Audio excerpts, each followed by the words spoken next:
Well, greetings everyone, and welcome to another Wednesday night here at the Sports Crib. As usual, let's get our little commercial things out of the way here. As you can see, we are the Sports Crib, home of the Sports Crib Network. You can subscribe and donate at our Cash App at $ JEK3.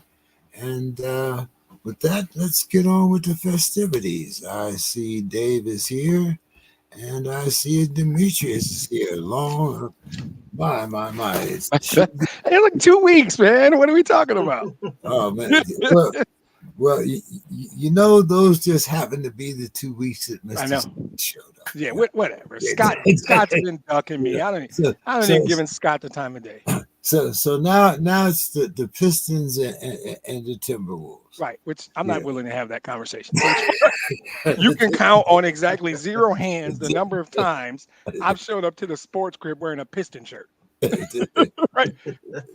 I know where my bread is buttered, and David's here, and I have never gotten as much knowledge about a team not called the Lions as I do from David.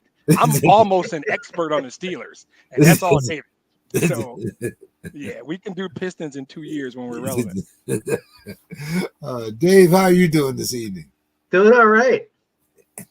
Good To see you, Demetrius. Good to see you, man. Looking forward to Sue's Corner. I love you guys, but my favorite part of this podcast, quite honestly, is Sue's Corner, because Sue always brings nuggets, man. It's like solid stuff. Yeah, she was bringing hockey and all kinds of stuff the last couple of weeks. Yes. So let's get on with it then. Dave, do we have a Sue's Corner for tonight? We do. This time she's on the golf. So Nice. Sue's Corner, she says, my parents love the game of golf. Mostly, I think, because of all the rules. My parents were strict rule followers, and golf is the epitome of quirky ancient rules that must be followed at all cost. Quirky ancient rules. I love it. This week, the cost of Jordan Spieth was to be kicked out of the Genesis Invitational for having a mistake on his scorecard. Yeah. He signed a scorecard which showed a stroke lower on one hole. It was signed with a par at the 4th and a 72 overall. The moment Spieth stepped out of the scoring area, his fate was sealed. Under Rule 3.3b and then 3 in parentheses of the USGA Rules of Golf, the rule's number 13 was disqualified for returning a score lower than his actual score. By the way, if he had signed with an incorrect higher score, he would not have been disqualified. Yeah. Spieth accepted his banishment, his first in 263 starts on the PGA Tour, without complaint, taking, quote, full responsibility, unquote, for his error after believing he had gone through all procedures to make sure his scorecard was correct. A subsequent congratulatory post for Hideki Matsuyama urging the champion to, quote, double check that scorecard, double check, showed an individual who had made peace with his ejection. Should this system be changed? With all the television coverage, automated shot tracking, shouldn't the PGA go to a system that automatically records the scores? Even professional bowling has automated scoring. If the tournaments can find people to hold up those quote quiet please signs on every tee box, they surely can find someone to walk with each group, track scoring on a hole-by-hole basis, and transmit those numbers back to the clubhouse. Also, scores should be corrected with the player partner's approval. If they can be verified by a different tournament-approved method, such as ShotLink, the PGA Tour technology implemented in 1983 that captures real-time shot data. But In a game that prides itself on being unique and inflexible, this will probably not change anytime soon, if ever. Now, after soon, I talked a little bit about this after she gave it to me, and she explained that despite there was a sickness going through the tournament, Yeah.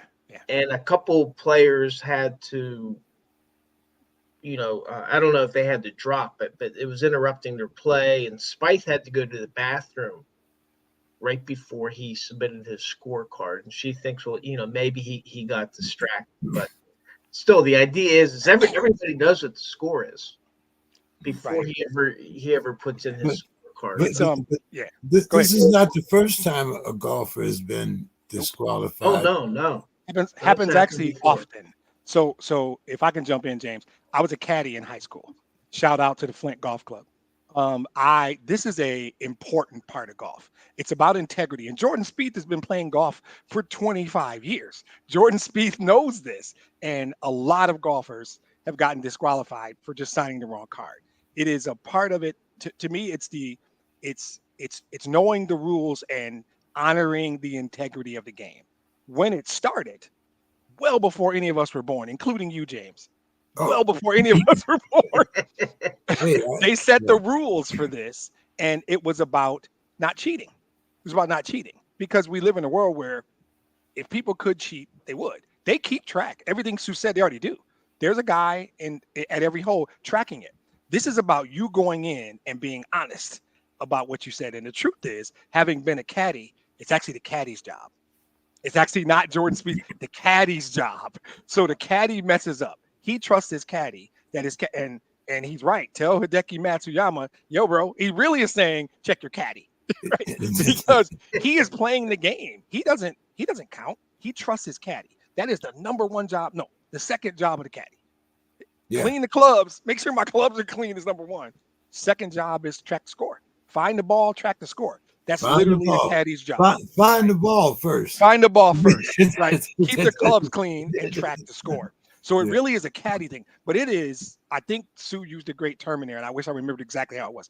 There are golf is this game that's got as many unwritten, ridiculous kind of rules that they have carried forever. And they believe it makes them unique. And that might have been the word she used, or special or something. They believe that makes them different from all the other sports. They'll never let this go. They will never change this rule. I mean, like ever. This rule will never, ever change. And it's about integrity. It's about making sure you are, counting your strokes and that you don't come in and try and cheat. And I'm 100% certain Jordan Spieth is too good to cheat. Jordan Spieth doesn't need to cheat. He's one of the best golfers in the world. It could have been a bathroom thing, but my honest opinion is that's the caddy's job. His caddy failed. Yeah. Right. It cost him some money, but he accepted it, and more important than that, he didn't throw his caddy under the bus. He did not. That's what a good pro does. And somewhere they had a conversation, and it was on the caddy, I'm sure. Yeah, the words that Sue used was golf is the epitome of quirky ancient rules that must be followed at all. Quirky ancient rules. That's it. Quirky ancient rules. That's it. And Sue is never going to change because everything she said exists. There's an electronic score monitoring, and there's a human being on the course monitoring their score, and they're going to make sure all three of those mesh. And it's integrity of the game. It's deflated footballs. It is the Super Bowl color conspiracy. It's all these things, right? It's officiating. It's all these things that could get people to question the integrity of your game. I remember, speaking of caddying, when the big controversy was whether or not golf carts should be allowed on the golf course. Mm-hmm. If you didn't, were you a true golfer if you didn't walk the walk it. You can't play. Part of the deal. Because they want to act like they're there was a handicapped player recently that issue came up, and I think that he got dispensation. He did. I'm not mistaken. He almost had to go to court to get it, but they like to believe they're athletes. We all know real athletes know better, but they like to believe they're athletes. So the idea is that if you need a cart, you have an advantage, and you do. Because if you walk 18 holes 4 straight days, I will tell you, I've come close to doing it. It ain't no joke. It really isn't, right? So some of it is about conditioning. And how are you Sunday afternoon after you've walked, 78, 80 holes? How are you holding up? how's your swing, how are your hips, right? So yeah, And, this and they may that's not be right. athletes, but it's a unique skill. I mean, No, they're very great athletic. skill. I'm joking. They're world class at what they do. I Yeah. try to play that game. I know how good they are because I'm not. It's not easy to do. Uh, but like you say, it it is a game that supposedly has its roots in honor, Yep. and so Yep. Exactly. ah, okay, guys, let's get on to Demetrius. You see, I had planned for you coming on tonight. You see, I I have know some that. baseball I made it too. One quick thing. so You guys want to see love? This is what love is. This is what love looks like. Can you guys see it? it's I see. Is that a Detroit Lions wristwatch? Yes, sir. Yes, sir. And it's my favorite brand of watch called Invicta. That's called love. That's when you know somebody in your life loves you when they do that, right? I had to show it off. I couldn't help myself. And it's an Invicta. I mean, hey, Not a joke, right? I told you that's love. but but it's old school too. Exactly. 'Cause- All right, cool. Let's get to the baseball. I love it. okay, now I know I've outlived a whole lot of baseball rules, but obstruction. Now we're talking about obstruction, not practice. We're talking about obstruction. So, Demetrius, my question is: there are so many rules. Now, I've known of the obstruction rules since I was in Little League. Mhm. Exactly. So, how is it arbitrarily all of a sudden that now Right. it's been enforced? Evidently, I have not been watching the same game because I have not seen violations of the obstruction rule that were not cited. But Demetrius, what is this obstruction rule that they're talking about enforcing? So, black sock time. Let me take on a second and put on a second pair of black socks, right? Because you know me. I've been doing this podcast for almost 3 years now, and you can, James can probably tell you the number of times he's brought up baseball. He generally does it for me, and every time I go old baseball purist on him, and I think he just likes it when I do that, and that's the reason he'll drop a baseball topic in every now and then. This is again, they're trying to ruin my game, James. They're trying to ruin my game. This. We just talked about golf, and they're, damn. I wish I could remember Sue saying again. It was perfect. Like baseball had a bunch of those unwritten rules. They all knew about them. They understood them in the game. It was just a part of the game. We were fine with it. I knew it. How many times a double play wasn't a double play? Because that second baseman never touched second base. We knew it. We saw it, right? And now they're trying to please these stupid kids, these meddling kids, messing up my game by saying, so the rule is simple. Until the ball is in your glove, you cannot block the path of the runner. You're a second baseman, you're a third baseman, you're whoever. You are not allowed to block the path to the base of the base runner until you have the ball. So the idea is that you're standing off to the side somewhere, get the ball and swipe at them, right? It's stupid because I don't care. I don't like this at all, right? This is another in a long list of outlawing the shift and all the different the pitch clock, a whole bunch of stuff that they're trying to cater to a different kind of fan because they think I'm gonna die soon, and and old dudes like me won't watch baseball. The reality is this rule has never been followed. 54 years of my life, I have always known what it was because I played in Little League, I played in high school. I understand how this game works, and nobody ever gave a damn about the obstruction rule. But now you've got instant replay, and you've got Twitter, and you've got people who can see it. We saw it back then, we just didn't give a damn. Now they can show a replay, and the second baseman's foot is nowhere near the bag, or they're standing in the base path, and some geek somewhere in his grandmother's basement read the rule and said, wait, he's not supposed to stand in the path of the base runner without the ball. And they posted something on Twitter, and the leadership in baseball is like, oh no, we got to make these stupid kids happy. That's what this ultimately is. Now, if they call this, it's going to be silly and it's going to impact the game, and it's completely unnecessary. Not a lot of games are decided by the obstruction. very few games are impacted by the obstruction because the guys that are out anyway. Obstruction or not, they're probably out anyway.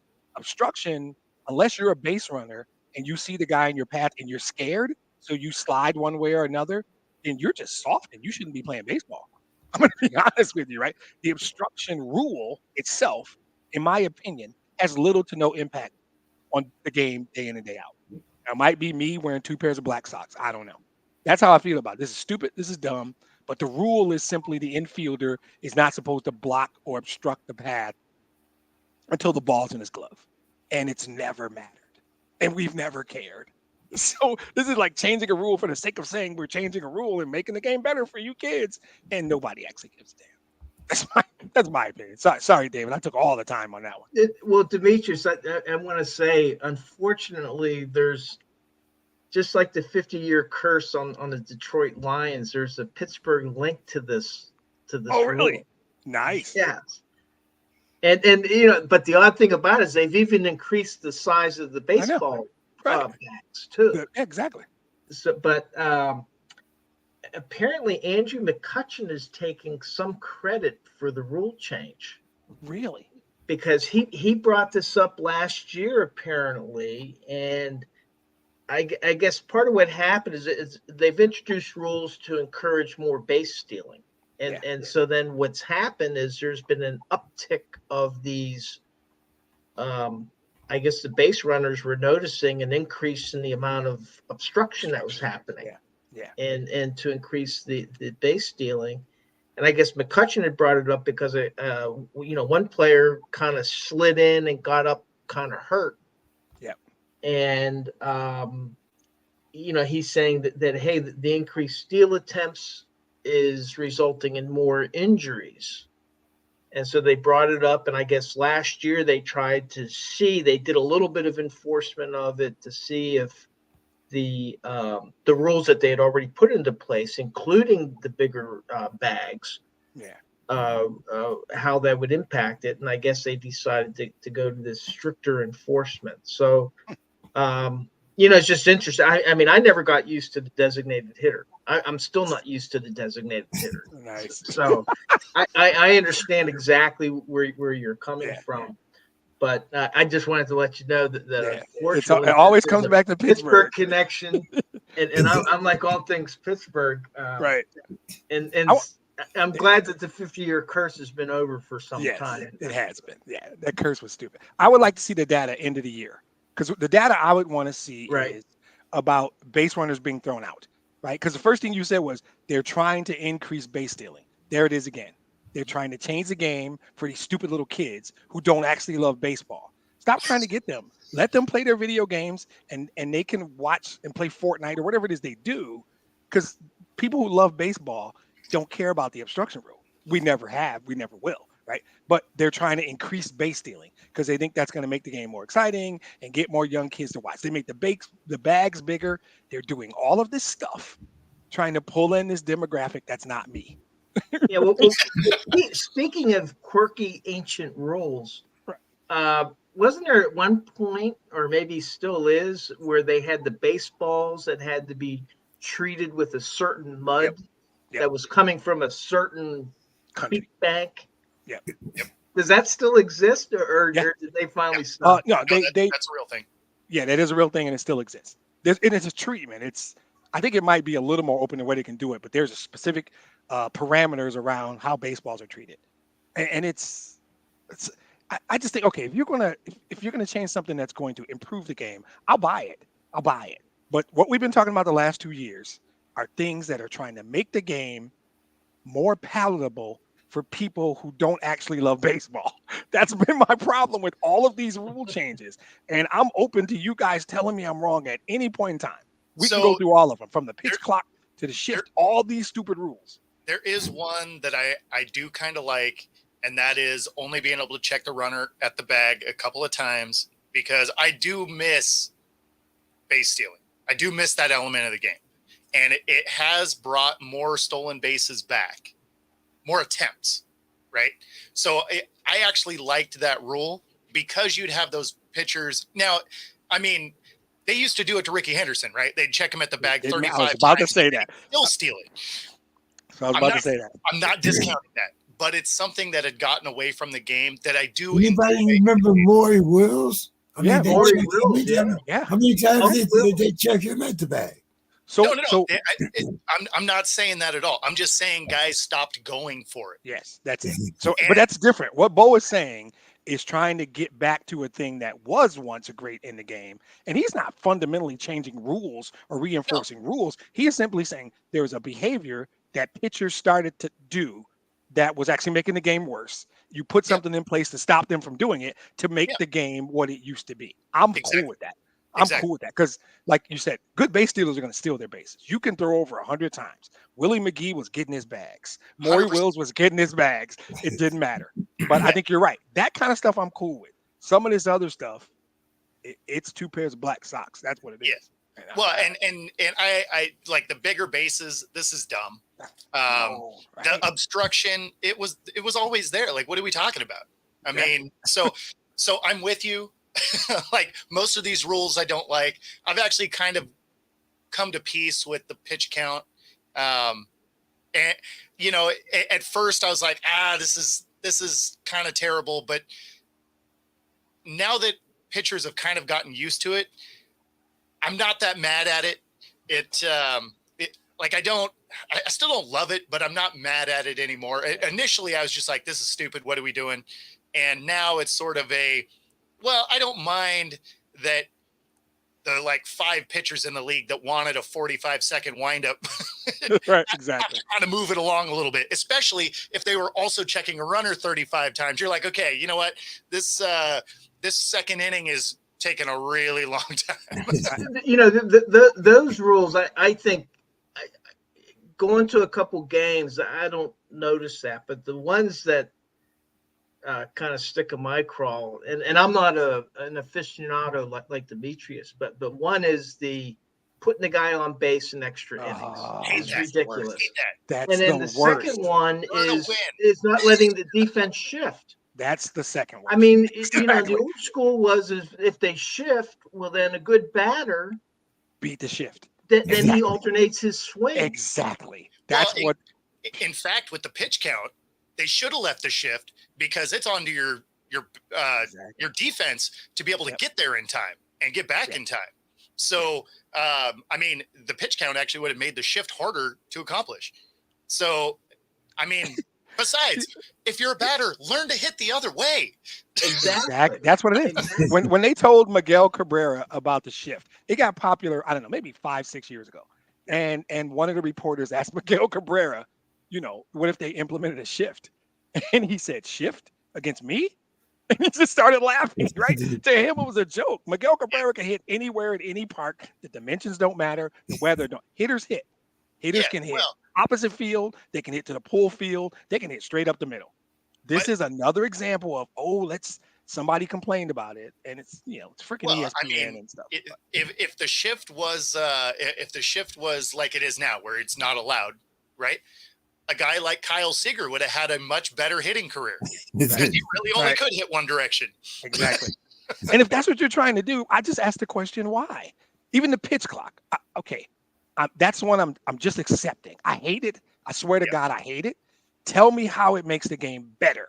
Don't give me the word shorter, because shorter than you're talking about TV networks wanting a game to be within some window, or these short attention span idiots, these kids now I'm sorry, let me stop. If I have never watched a baseball game and said, damn, this game is taking forever. I have never had that. And I've sat through a 13-inning game in Cleveland, Ohio, that the Tigers won, you know, on a dribbler up the middle. And I stayed until 2 a.m. It was a night game in Cleveland, and I stayed till 2 a.m. to watch Tigers win. And not for 1 second did I think, damn, this game is on. That game was 7 hours. And I didn't care. I've never watched the Tiger game and said this game's too long. The fact that you went to Cleveland. I know how you feel about Cleveland, James. Sorry. That's where I was, and the Tigers were there, and the game was awesome. A Tuesday night, I stayed till damn near 2 a.m. to watch the Tigers. God forbid they have an opening game in hell. but you've already been to Cleveland, so it doesn't matter.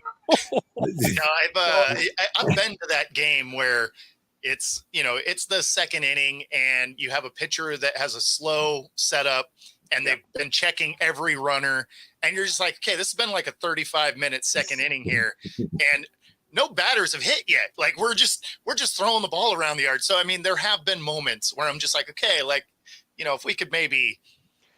How many of every 100 games you've seen? How many has that happened? Yeah. No. It was a one-off. Right? It was a It's one-off. very, very rare. That's my thing. You don't make changes to is, your rules to handle the tiny percent. You don't change things for the exception. You change things for the rule. And that's what the pitch clock was to me. It was a fundamental change to the game to address the exception. Think about it in like real world terms though, right? Where do these rules always come from? It's the assholes that mess it up for everyone else. It's the small group that you want to like take out behind the stadium and throttle a little bit. Yeah. Exactly. That's how I feel about almost every one of these rules changes over the last 2 years. For sure. I don't even recognize the game I grew up loving. The '84 Tigers. Go look at the documentary about the '84 Tigers. That's the best summer of my life. And I don't even recognize that game anymore. Well, let's talk about way more time on baseball than you thought we were. He thought he was going to touch baseball for like 2 minutes, and then we were going to move on to football. And 26 minutes later, I'm talking about the '84 Tigers. If I had thought that we were only going to talk about it 2 minutes, I would make sure it was a week that you weren't here to meet. Exactly. Yeah, you know what's going to happen. Good call. So CC says that Alex Rodriguez should be retired by the Yankees. What do you guys think? No. Should I start with the aficionado first, or do you want to start? I'll be short. I won't go long. I can be short on this one. Okay. Two things. One, predictably, I have a problem with those guys that we know for a fact cheated. And I use the word cheated. They cheated the game. They cheated Willie Stargell. They cheated Roberto Clemente. They cheated Hank Aaron. They cheated, right? And they already have advantages. They're on planes. They don't have to have jobs in the offseason. They got better equipment, better health, and then you still cheated.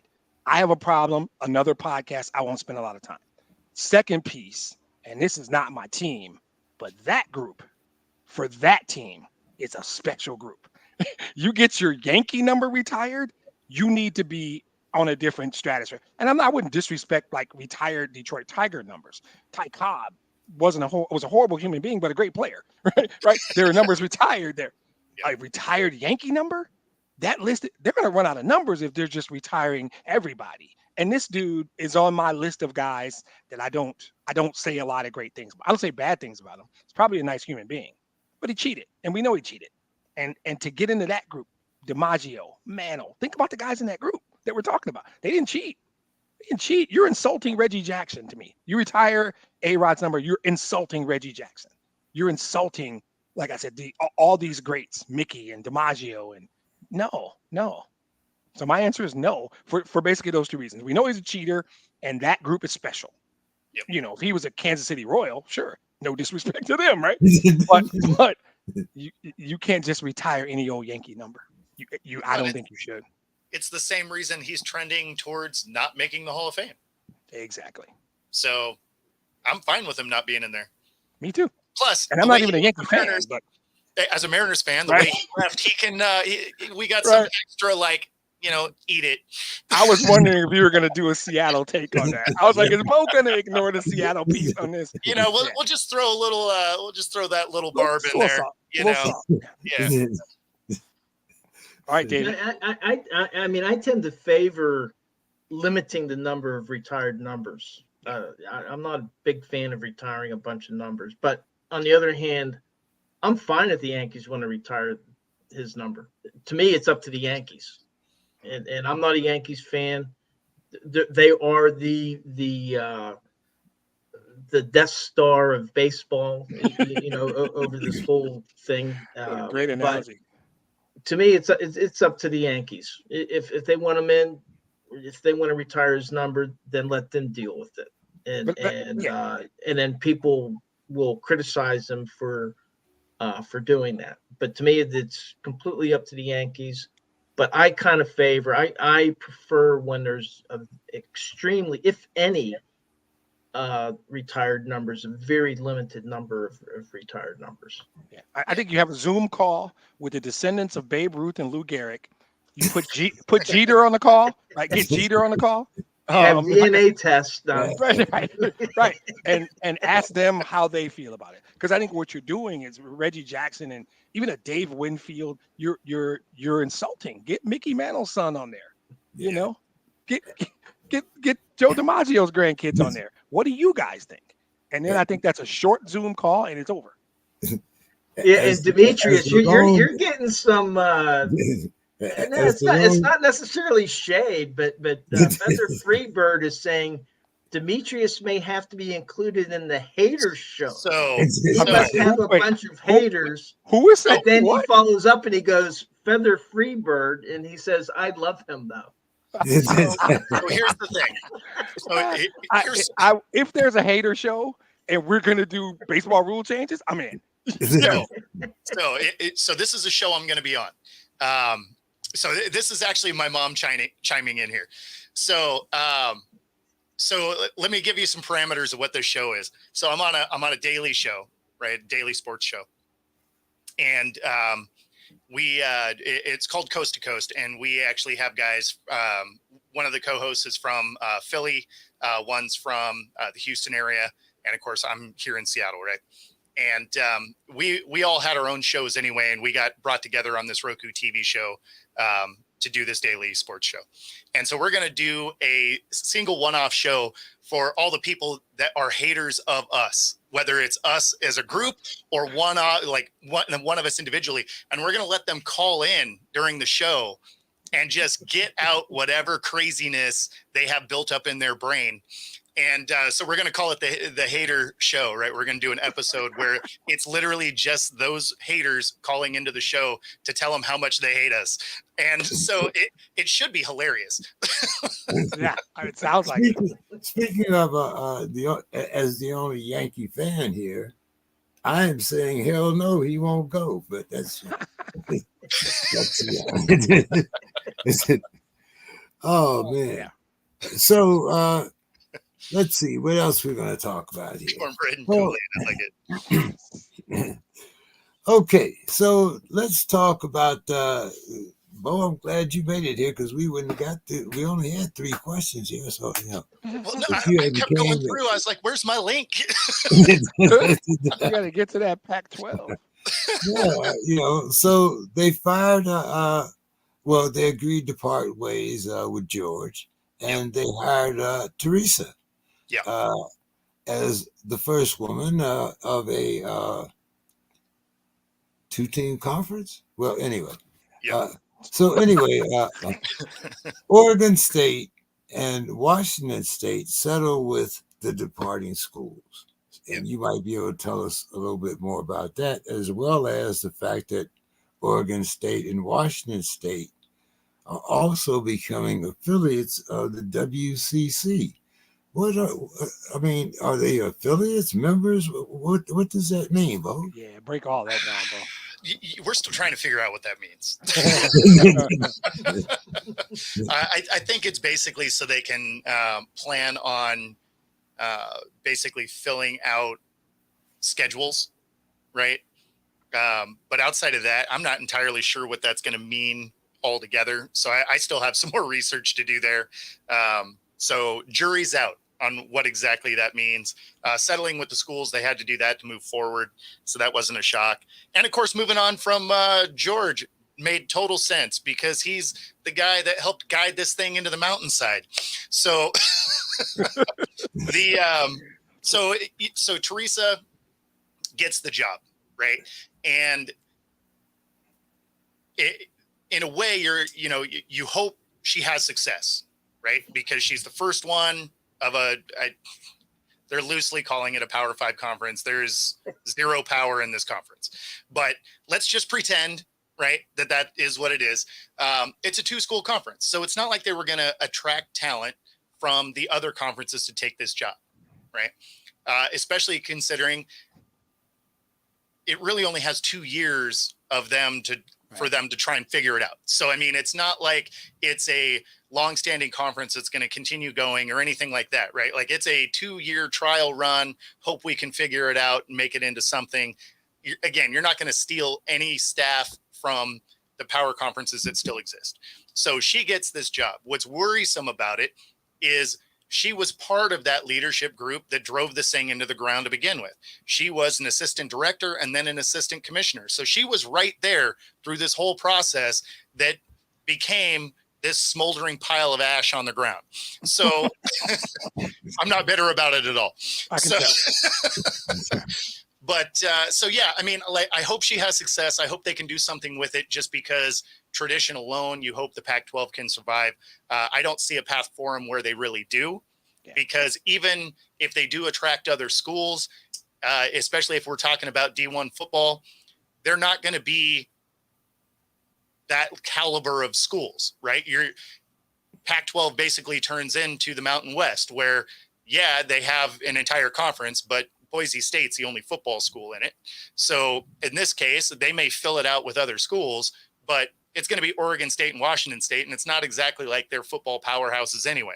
They've had years, but they're not like every year they're in the conversation. So the Pac-12, even if it survives, probably is never really going to be anything. You hope she has success, but being as she was part of the problem, we'll see. I think technically they remain a Power 5 conference until the Baseball World Series is concluded. Yeah. Oh, is that the deal? Yeah. So Good evening, Jeffrey. Right? Perfect. Yeah. And then the 2-year grace period starts. Good evening, Jeffrey. How are you doing tonight? Doing well. How's everyone doing tonight? Nice. Jeffrey fan in the house. How you doing, man? Good. How's it going? Well, Some ACC now. you know we can't start talking ACC basketball or football without Jeffrey. So Yeah. So I'm going to kind of get away from football for just a minute here, Jeffrey, and we're going to start talking about, of course, we're a month away from March Madness, I believe. Mm-hmm. Yep. So, Jeffrey, why don't you give us a quick recap of what's happening over there in the ACC and where you expect some of your guys to possibly be seated? I'm looking at Duke and North Carolina, 8-9, 9-10. Yep. Yeah. They're at the top of the ACC this year. It's kind of a little bit vintage ACC. You got Duke and North Carolina at the top of the league. I think, no one's going to argue that they're the class of the conference this year. Probably a little bit a notch below the UConns and the Purdues and the Houstons out there. So I don't know if I'd put them on that one seed line with them and Arizona just yet. I thought North Carolina was there for a little while, but they started to run into some defensive issues the last few weeks and have kind of backed off a little bit. But still, when you got players like R.J. Davis and Armando Baycock, you could be a real threat for a very deep run in a tournament. And I think you'll see North Carolina, on that 2 seed line, still an outside shot at a 1, but it's going to be tough to overtake, anyone but maybe Arizona. I think unless they collapse down the stretch, Purdue, UConn, and Houston are pretty much locked in as your 1. It's going to take quite a few losses, I think, to drop them. So I think you got North Carolina probably as a 2, Duke probably as a 3. They're tied for the ACC lead. They have some good wins from earlier in the year, knocked off Baylor. Right now Duke is probably on the 3-4 line with still a chance at a 2. So they're going to be just fine. Clemson, when you look at them, they were great in the non-conference this year. They won at Alabama. They beat TCU on a neutral site. They beat South Carolina. Got a win over a pretty good Boise State team. But in conference play, they've been decent, but they've struggled late in games, especially in one possession games. They've lost 4 straight single possession games in the ACC. Had a 9-point lead against Georgia Tech with 90 seconds left a couple weeks ago, lost that game in overtime. Had a lead late against Duke, lost that game on the road. We're up double digits in the second half against NC State, lost that game by 1 point. And they were down most of the game against Virginia, but ended up losing that game also by a point, and had the final possession in both NC State and Virginia's games. So, Brad Brownell's got to figure out how to close out some of these close games. But I mean, otherwise, their resume is going to get them into the tournament. They kind of look like themselves tonight against Georgia Tech. Pretty much led that game from start to finish. But you do wonder about how are they going to do when they're in those close one possession games. They've been a little bit shaky, but their resume is going to stand up, and they're probably in that 5 to 6 seed range. Then the next team on the line for the ACC is Virginia, who had an earlier non-conference win over Florida, beat Texas A&M. They were on a big run in the ACC, but they've looked a little bit shaky here the last week or so. They got blowed out, just ran off the court against Virginia Tech in Blacksburg, and that was followed couple games previous, got beat at home by Pittsburgh. So I think Virginia is safely in if the tournament were this week, but they can't get too careless here, or they could fall into the bubble. But I would look at Virginia probably being in that 8-9 seed, maybe 10 after the loss to Virginia Tech. So they got to win a couple games down the stretch to make sure they're in. And this is where it gets really interesting. After those 4 who I think are in the tournament, you get into Wake Forest, who's got good computer numbers, even got a net that's into the top 30 now after they blew out Pittsburgh yesterday, but they only have one quad 1 win against Florida, which might drop from a Q1 win. It's so crazy to talk about, teams moving in and out of quad 1 wins based on single results. But with Florida losing to Alabama tonight, they might lose a quad 1 win, which would give them 0. I think, Wake Forest is in, but they're probably one of those teams that's on the bubble and in, kind of one of those last 4 in type teams. And they're going to need to knock off, I think, Duke on Saturday at home to really feel more comfortable. That's a monstrous game for Wake Forest, who at times look like they could win, a couple games in the NCAA tournament and get to the second weekend, but they've had trouble being consistent. So that's a monstrous game for them.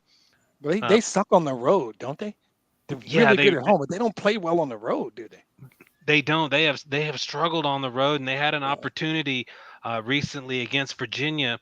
Lost that game by 2. That would have been a rare, nice road win for them, but they couldn't get it done, which makes that Duke game Saturday in Winston-Salem just absolutely huge. If Wake Forest, could just be average on the road to go with how they're playing at home, they wouldn't even be having to worry about this right now. Sorry, one more for me. What do you think about Syracuse, by the way? Syracuse, after they beat North Carolina, they gave themselves a puncher's chance of getting on the bubble, and then they go on the road and lose to a Georgia Tech team that was on I think they were on a 6 or 7 game losing streak, hadn't won in 3 weeks since they had beaten North Carolina, and Georgia Tech is a team with a poor record, but all kinds of crazy wins on their resume, beating Duke, beating North Carolina, won at Clemson, beat Mississippi State, and Syracuse got caught up in that. Because right after, they lose it at Georgia Tech, they go on the road and win at NC State.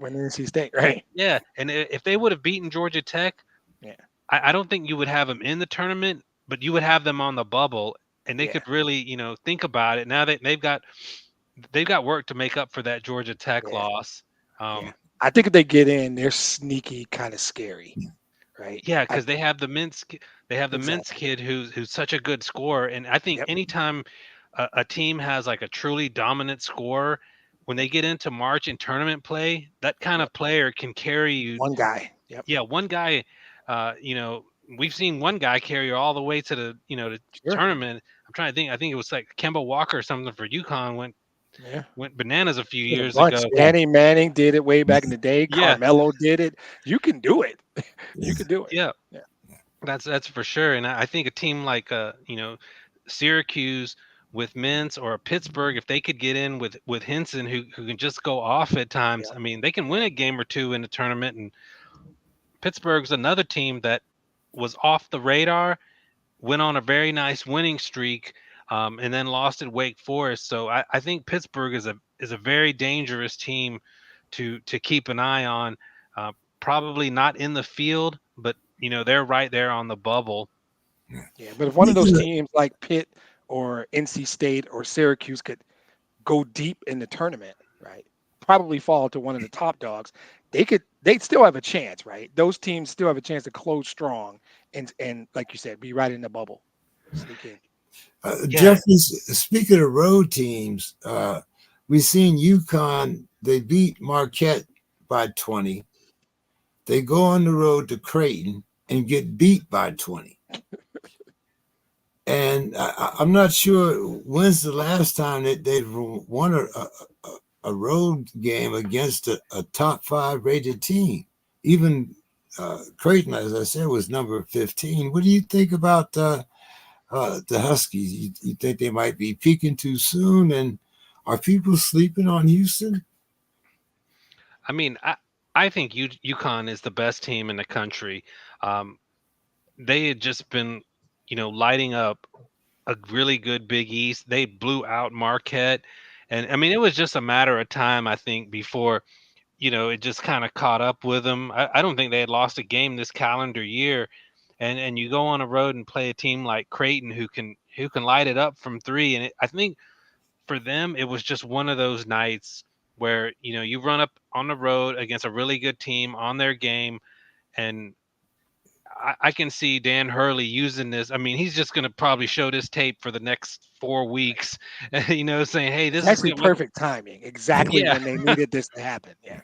Yeah, right as you start, going in March, he's going to be able to show that tape. And I think going in, something's going to have to really change my mind to not think that UConn's going to be the odds-on favorite in March, because as opposed to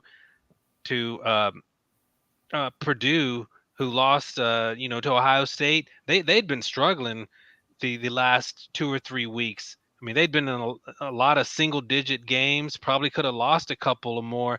And I think Purdue is trending the wrong way, and I think UConn just got caught up in a bad game. When you talk about Houston, man, I can't put them up there with UConn, but they're legit.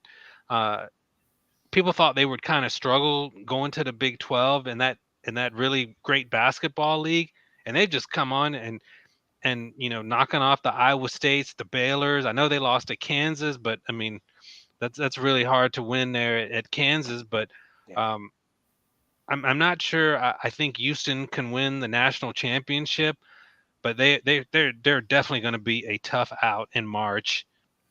I don't think anybody's sleeping on them for sure. Nobody's sleeping on them. I think they're that's for sure. Because Purdue's going to do Purdue stuff. So good luck second weekend. I don't think anybody's sleeping on Houston. They're that's for a really sure. Good basketball team. So.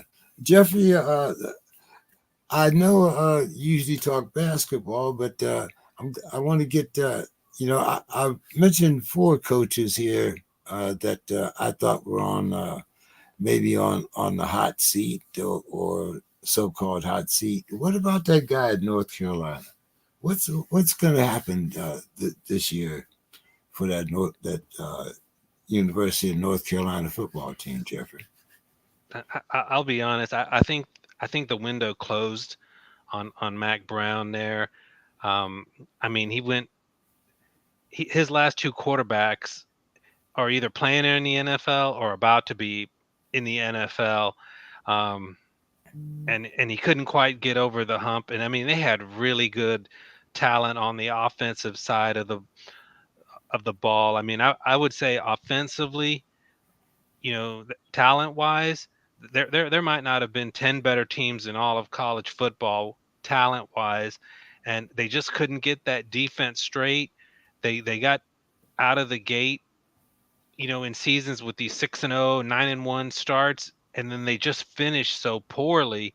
I think, Mac Brown did some good things in his second run here at North Carolina. He did raise expectations, but I think with Drake May moving on, I think the window, has closed on him, and I think he's maybe got another year or two at North Carolina. Oh, Bo, what's your thoughts? Yeah, no, I'd say that's about right. Like I actually don't really have much to add to that. That is pretty accurate. Yeah. What do you think, Demetrius? You think Mac Brown is done? Well, I mean, I think the point that Jeffrey brought up that makes the most sense is window, right? You had a window, and it is not so much we don't think he could rebuild this again in time. It is about you had a window and you didn't get it done, right? And that's kind of sometimes how those decisions are made. So it's not that all of a sudden Mac Brown can't coach football. It is a results-oriented business. And when you had a Drake May, when you had the talent, like Jeffrey said, and you didn't get it done, it's a new world in college football also, right?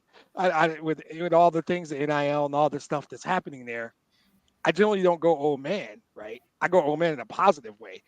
But I think it's everything Jeffrey said is fair, which is you had a window and you didn't get it done in the window.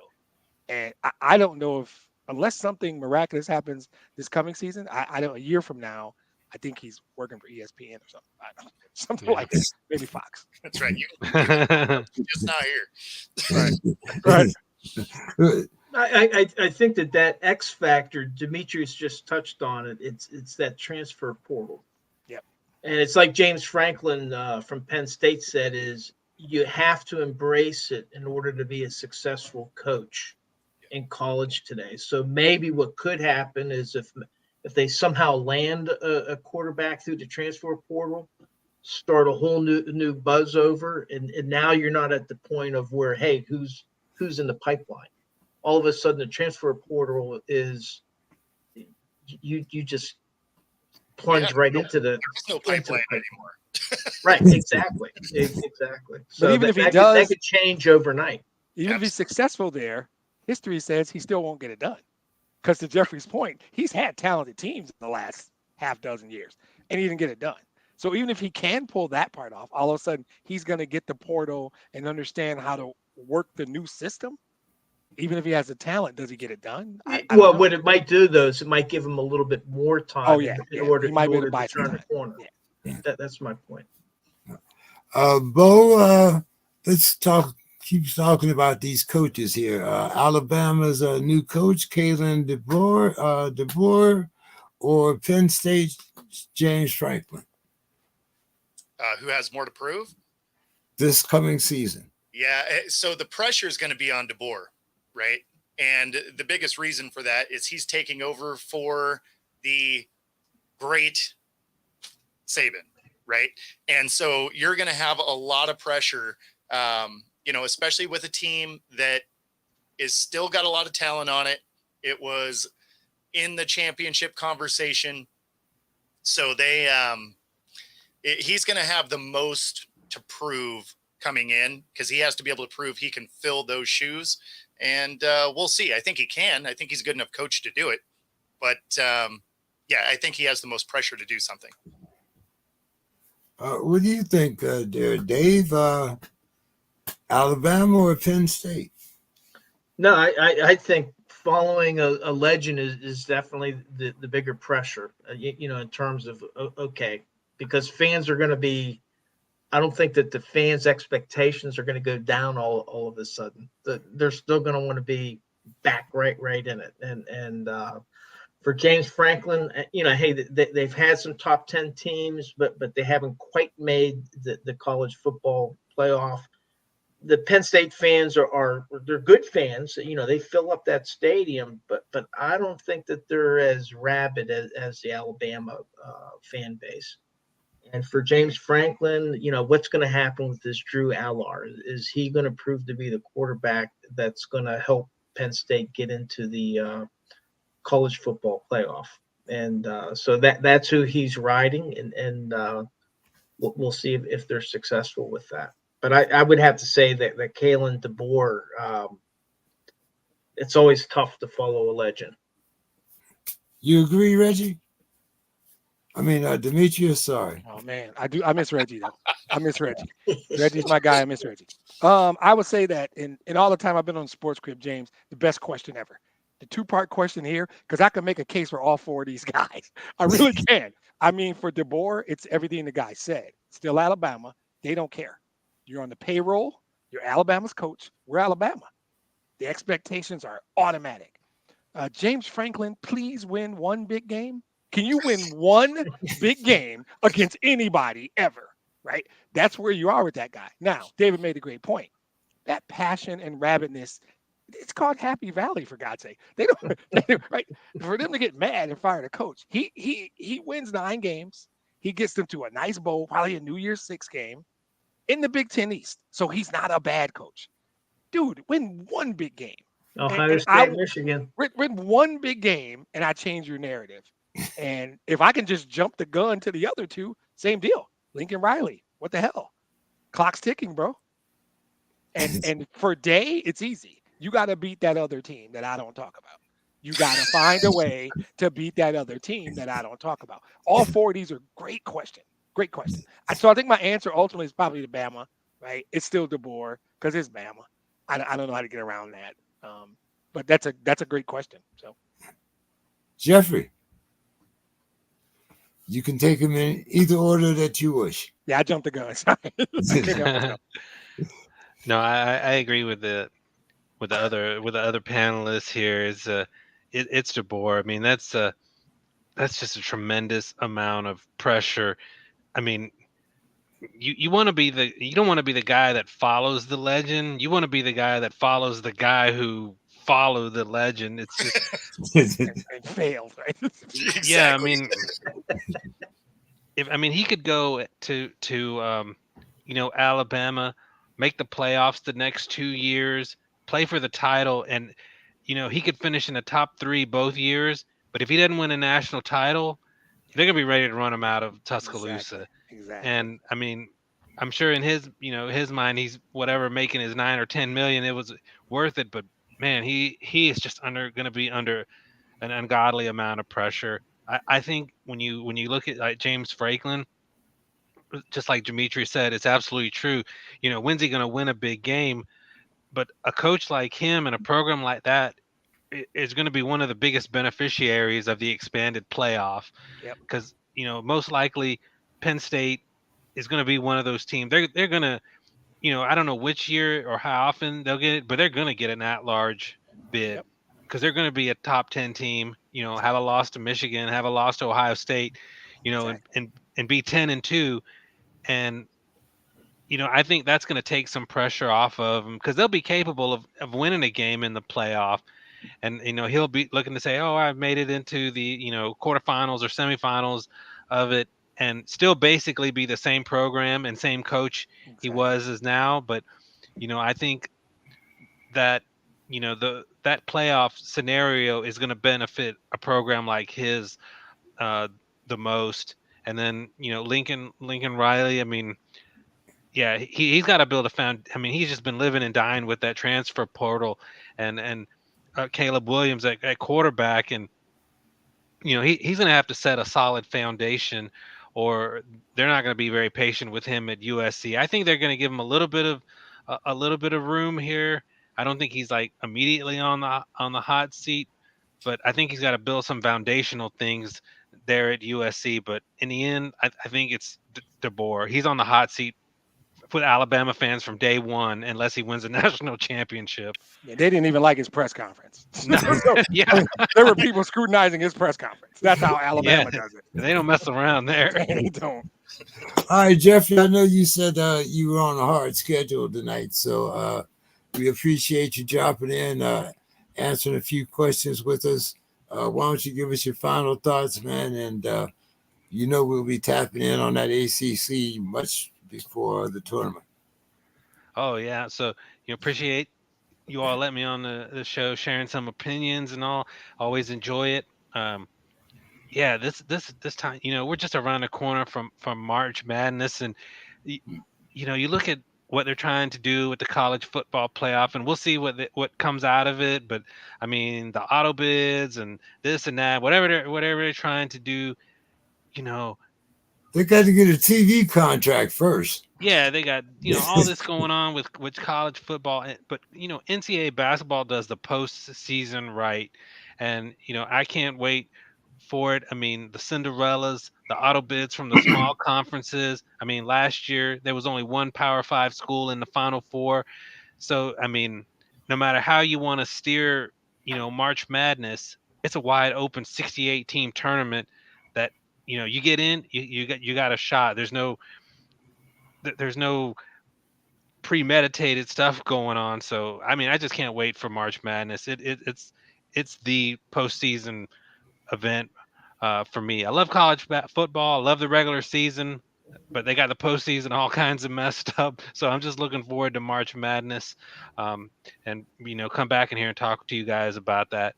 You can We find got to me at talk about the ACC tournament too.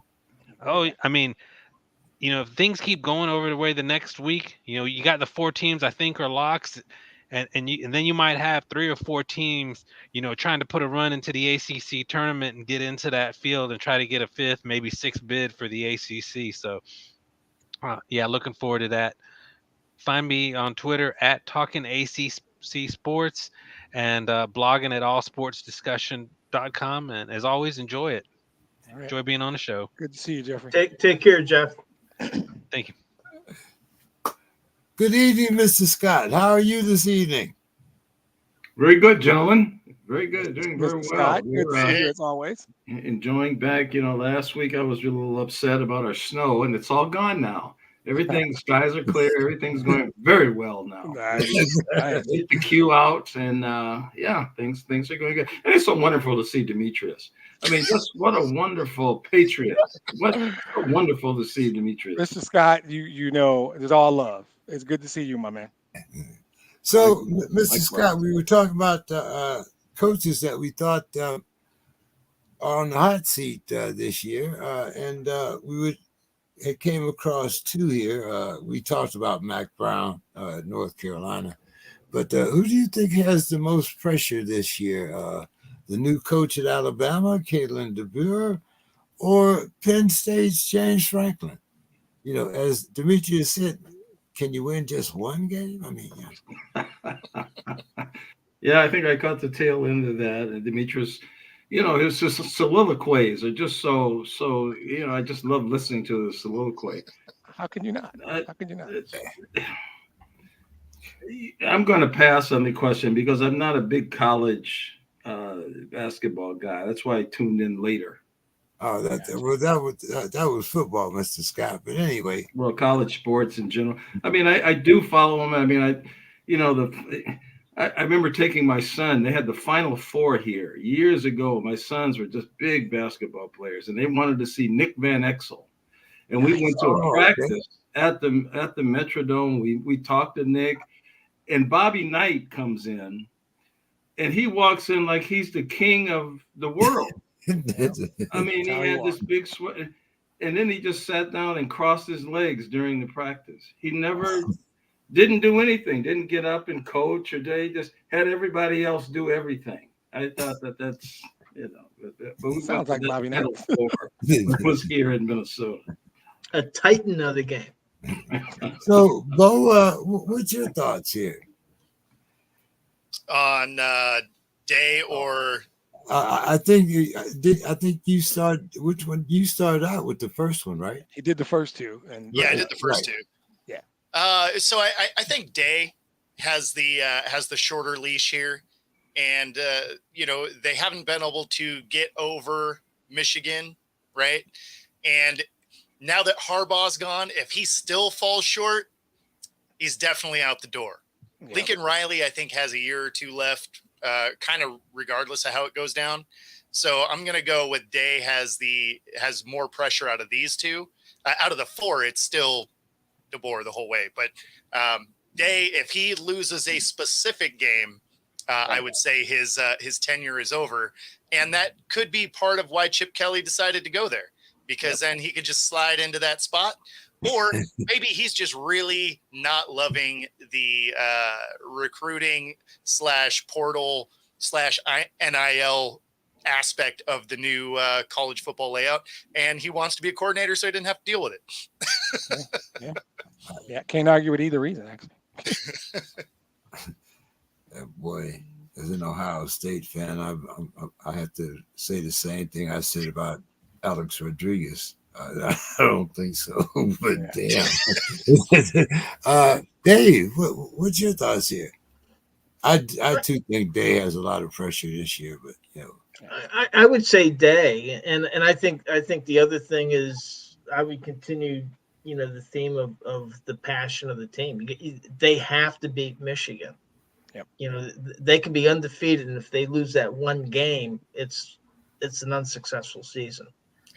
In the case of Lincoln Riley, he needs to find a defense, and he's got the core. He's proven the track record with the quarterbacks, but where's the defense? But I think that hey, with everything going on, transfer portal and all this that we've been talking about, I would say that Day has the most to prove this coming season. Yeah, I would definitely say it's Day, but Lincoln's is getting warm now. I mean, especially with them joining the Pac 18 or 25, whatever it is now. So, well, if they keep getting outscored, I mean, yeah, you can have great quarterbacks, but if they're not putting up more points than the other team, then you lose. That's how the rules work. Yeah. All right, guys. I want to talk about a little NBA here. The Warriors inquired about obtaining LeBron. And for the first time that I've heard, at least within the last 2 years, LeBron has actually talked about retiring. He says he wants to retire as a Laker. Well, he's already 40, isn't he? 40, 49, 39, but 49. Walker. So what do you guys think here? 2 years or closer to 4? How long do we have here, Demetrius? He's made this clear. This is some banana in the tailpipe bullshit from ESPN. The Warriors inquired. What the hell does that mean? They called a 30-second call. No, see you later, bye. LeBron has said for at least 3 years now, I want to play a season with Bronny and then I'm done. Yep. We all know what this is. I don't even know why this is. This is some ESPN crap. They thought it's a flashy headline. The Warriors inquired about obtaining LeBron. So what? LeBron was never going there. He has consistently said he wants to play a year with Bronny and he's retiring. He has consistently said he wants to retire a Laker. All due respect to you, we have to talk about it, I guess. I don't think this is a real story. I don't think there's anything here. I don't have anything creative to say. I'm going to disappoint Mr. Scott right now because I don't have anything interesting to say about this question because I think it's silly. I think it's banana in the tailpipe, ESPN bullshit. What do you think, Bo? It really is exactly that. Like, there was no chance he was going to the Warriors. He's got 2 years left in him, right? He wants to play with his kid, and that's it. So he's got this coming year, and then the year after, he's going to pressure them to take his kid, and then they're going to play together. It's going to be terrible, and he's going to retire. It's going to be awful. Like, his kid's not that good, and he's super old. It's going to be awful. No, exactly, right? Like, we talked about his kid last week, so yeah, everything about it is just going to be terrible to watch. They'll get ratings for about 2 weeks, and then outside of that, his kid just isn't at that level to be in the league. But they're going to bring him in to appease Braun, and Braun will tough out that season, and that'll kind of be it. He'll fade out. Bronny will go to the G League, and that'll be it. Exactly. That's the script. I agree with that. That's it right there. Dave, I know you don't talk a lot of basketball, but what do you think? Yeah, I mean, what I would find interesting is if you circled all the way back and went back to Cleveland.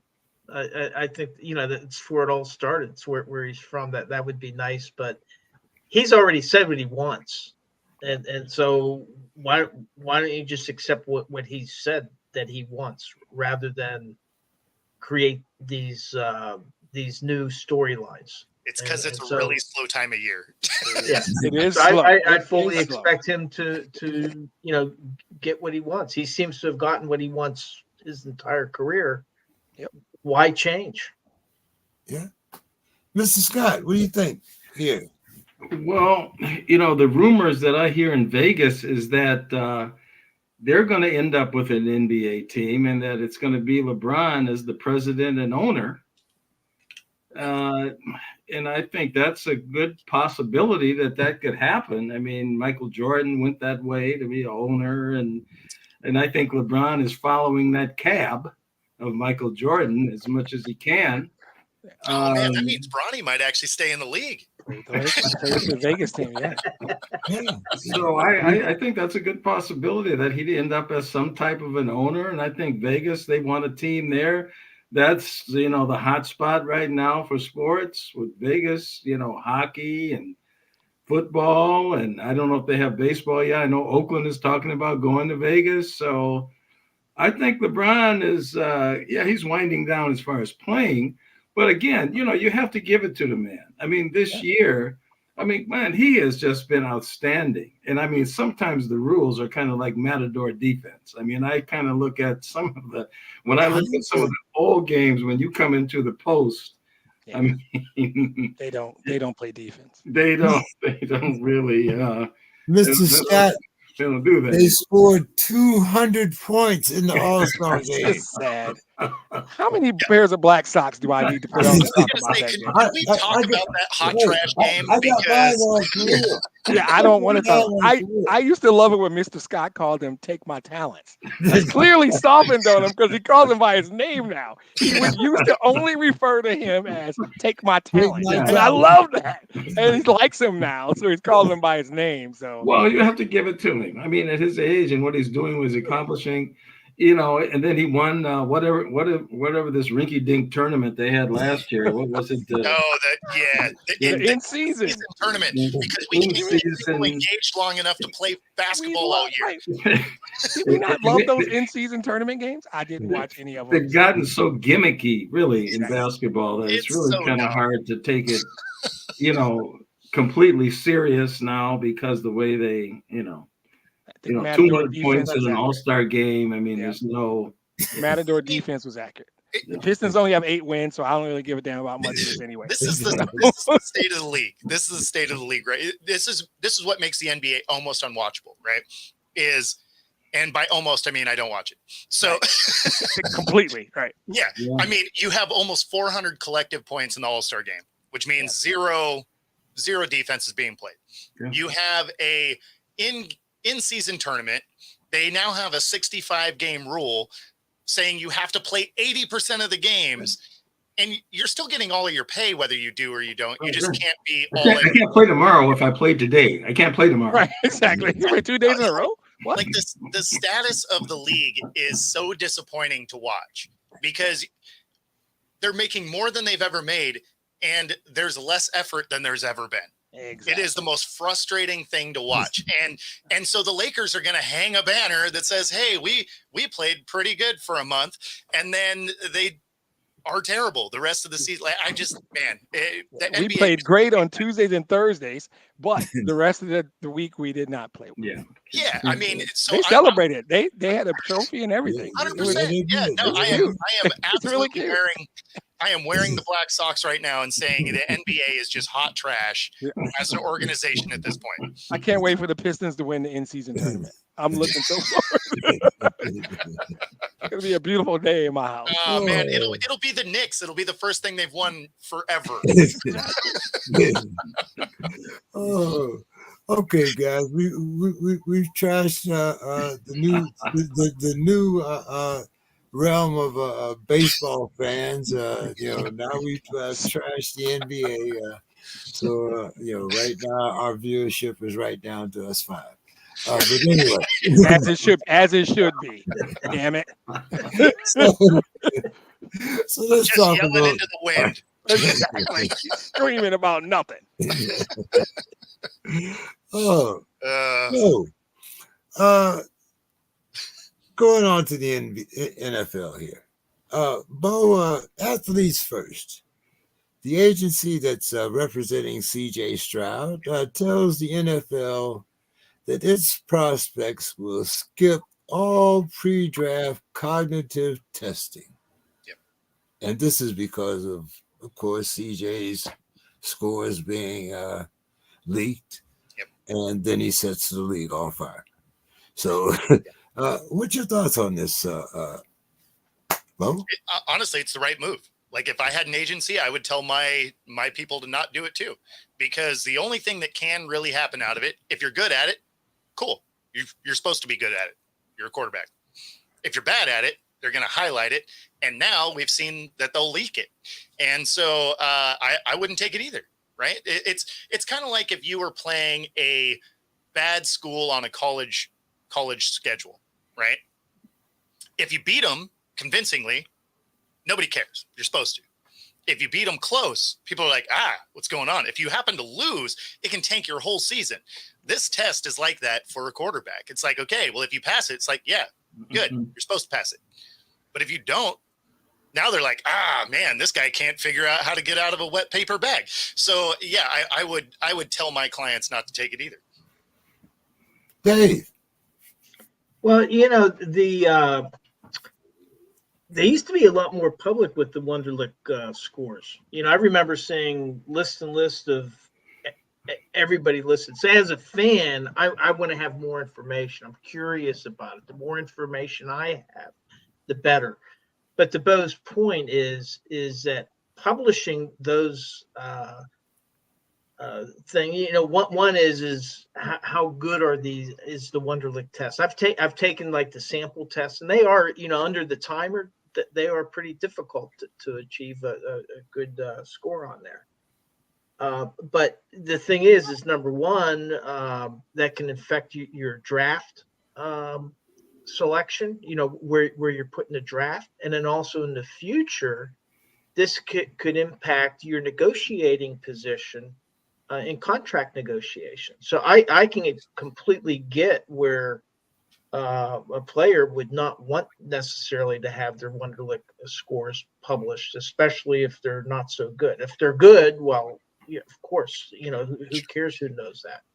But it's for the players that maybe don't score that well. And that's right. There may be a correlation to performance to the Wonderlic scores, but you got plenty of players that did not score that well. Some people don't operate that well under the timing, and it's a mental test. It's not a physical test. And Dave, it said all pre-draft cognitive testing, but they don't matter. It was included in that, but there is more testing than just the Wonderlic, and none of them matter. And exactly. He's evidence. I would do the same thing, but I would have been more of an asshole about it. I would have said none of my people are doing it because it doesn't mean a damn thing. Because he didn't score well, you leaked his score and tried to embarrass him, and he went out and won Rookie of the Year anyway. So only bad can come out of it. That's clearly the doesn't player. mean anything. Only bad can come out of it. It means and nothing. That was my point. Exactly. It didn't stop him from being the best rookie in all of football. So why the hell are you doing it? And leaking it just makes you dirtbags, by the way. 100%. But there's no value in it. I would have been really, really a dick about it. There's no value in this test. They're doing this to try and embarrass kids and to try and devalue their draft positions so they can get an extra dollar, an extra couple of dollars. That's all they're doing. It's not even good for their business. It's not information that's an input, that's a smart input into their draft decisions. CJ proves it. His year is evidence that these tests are stupid and non-value. Well, it I would brings have up been a A about that. question. It brings up a question to me. I just wonder if Mr. Massage was given a Wonderlic test. I wonder. I mean, Well, I'd like to see what his score was. I mean, yeah, would that factor the into wrong Mr. one. Massage being the highest paid quarterback That's a great in the point. league and non-playing quarterback Right. at the same time? I just wonder. I'm very curious about that. I That's may have to do funny. some He did. research on His that. test was called something different. It was Yeah, it's a similar, different but it was name. the Wonderlic test. I would like to Those are see my the real, thoughts too. But yeah, the real data on the correlation between, say, performance in the first 2 or 3 years in the league to their Wonderlic score. I would love to see that Sure. that piece of data. As a guy who loves data, I'd like to see it because I think Yeah, C.J. Stroud yeah. just proved there is no direct correlation between those scores and your ability to perform on the field. And if Well, there's and no direct I would bet correlation, why the there's- hell are you doing it? I would bet there's, the reverse also, where somebody placed really well and just couldn't Exactly. play. Couldn't play. well, it's Well, analytics. I mean, the great analytics that we've fallen into a bag of analytics. I mean, it has a place, obviously, the numbers and those things, they do have a place. But I think that when you use that as your be all end all, Yep. It's not infallible. And, What do you think? Zach Wilson placed high? I would think he probably did. Yeah.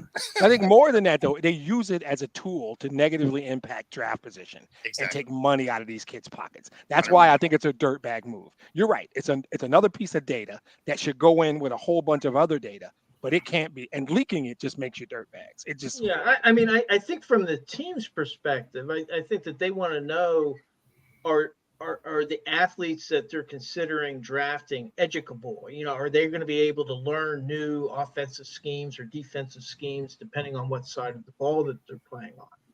Well, and But- how about you look at the film? You look at the film and see this kid can play. No, there's a difference between how the skill of a player and then their ability to learn a new scheme.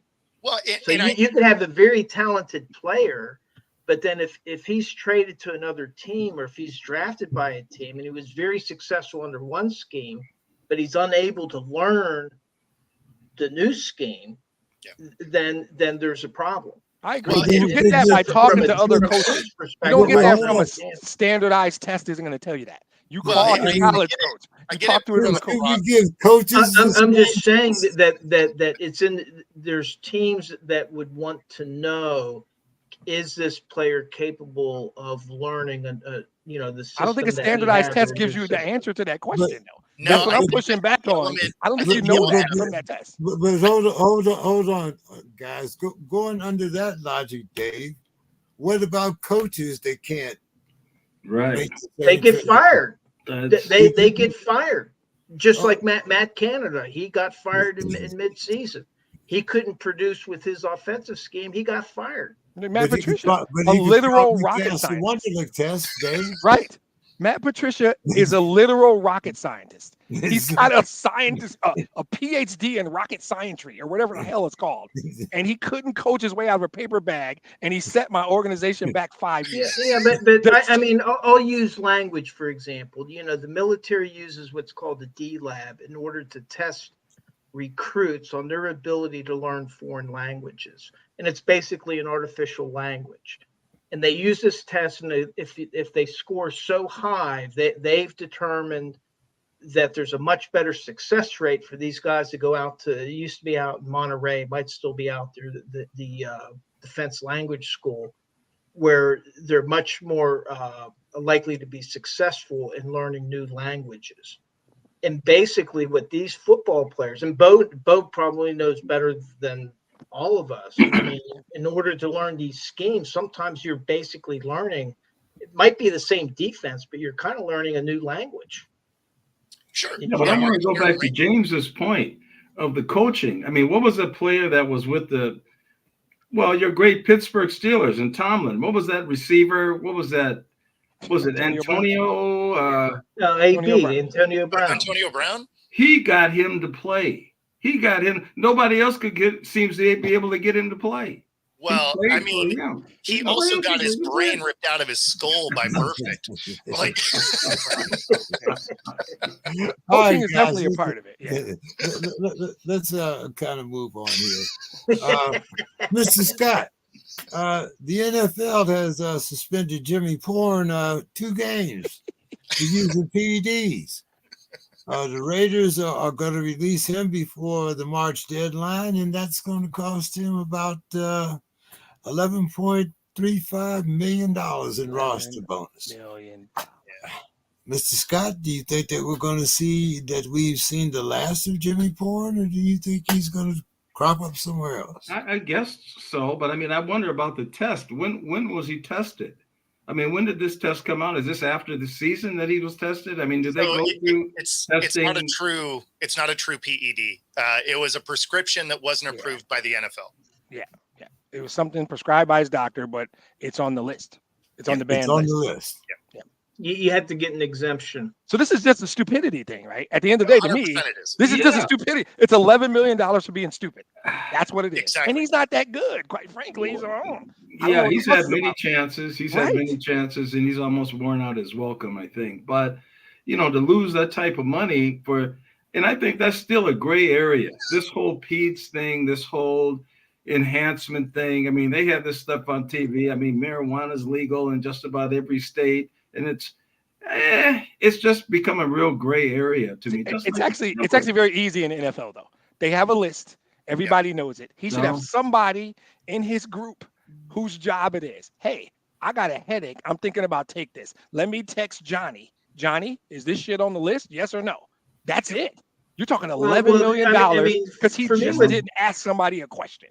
Exactly. But there's so many, and a lot of times they're given the chemical name, and there are literally OTCs, over-the-counter cold medicines, that if they take them, and they're not necessarily on the list. It's just that if they happen to take a generic OTC, if the active ingredient's there, they go at the middle of the night to pick up an OTC. If $11 million is on the line, I'm waking. You wait till the next day, or you wake up your agent. There's somebody at the league office that you can probably just send a text message. Hey, here's the active ingredient. I'm thinking about taking this. They've gone way overboard, but this ain't hard. This is not hard. This is a text message to a dude in New York. I'm thinking about taking this for gout, for migraines, whatever you're dealing with. Your agent should have the list. And if he doesn't, he's got to have somebody on the payroll that you send a text to, and they send it back and go, "You're good," or "Don't take that." That's the thing. When you're sitting there with your doctor, you'd be like, "Hey, that computer you just typed that into? Send that to this person now, and then." They'll get right back to you, and we'll know if I'm going to take that or if you're prescribing something else. It's not that hard. I'm a type 2 diabetic. Yeah. I take but it's not only prescribed medicines, though. I know what all of them do. As well. I could take that list and send it to somebody. It's funny. We have these phones we walk around with all the time. If I was thinking of something, I'd just click the active ingredient right off the back of the thing, send it to my agent, and be like, "Hey, is this cool?" It's probably that easy. You can probably go to the NFL app as a player. There's an app for that, guys. You ain't even got to go to the NFL. There you go. There's an app for that. There it is. Just scan this stuff you're about to take. See if it's on the list. If it's on the list, don't take it. He lost $11 million. Now, to an NFL player. And this app is free. For us? That's $11 million for making a stupid decision. And the worst part for him is it's actually worse than $11 million because he also hurt his ability to actually become a stopgap quarterback because now whenever he gets somewhere, he has a 2-game suspension. So say someone picks him up because they were going to get a rookie. We're still going to have to start the rookie. So now there's no point. You're not going to start the rookie twice and then bring him back in, right? So now not only does he lose the 11 plus mil, but he may very well find himself in a position where he's outside the league until somebody gets an injury. Right. Is he even that good, guys? By the way, side note, is he even good? So here's the thing that's tough about it. Because I don't want to derail the podcast. Sorry, James. I don't know. So he's not that good. But as much as everybody likes to say wins aren't a quarterback stat, They kind of are. And for whatever reason, he's on the roster when they win. So, Right. He might not be dressed. He might not be dressed or in uniform. No, like as a starter. As a starter, is what I mean. No. He has a really high win percentage as a starter. Wow. So even if he's not the reason they win, for whatever reason, when he's the starter, they win. Sounds like Robert Horry in basketball. That's a great analogy. Robert Horry's got a handful of rings. But the other thing is, I think what it talks about is it's the depth of the quarterback position in the NFL. Yeah, that's true. And there's just not enough good quarterbacks to play, and so I think that's going to be the challenge, because if there is an injury, well then how do they sign him? Because then he has he's going to start a game unless they are able to put him on a practice squad. Yeah. Well, I mean, he's going to start a game next year for somebody. So let me ask you like this. Would you take him over Mac Jones? I probably would. Yep. Would you take him over Zappy? Absolutely. Would you take him over Zach Wilson? Yeah. Probably. Is he basically the same dude as Gardner Minshew? Yeah, probably. Yeah. So I mean, he's already at least as good as the bottom 5 guys. Right. So I mean, he probably lands on a roster. That's crazy. Yeah, if he's not on a roster at the beginning of the season, I would recommend chair yoga in lieu of the couch.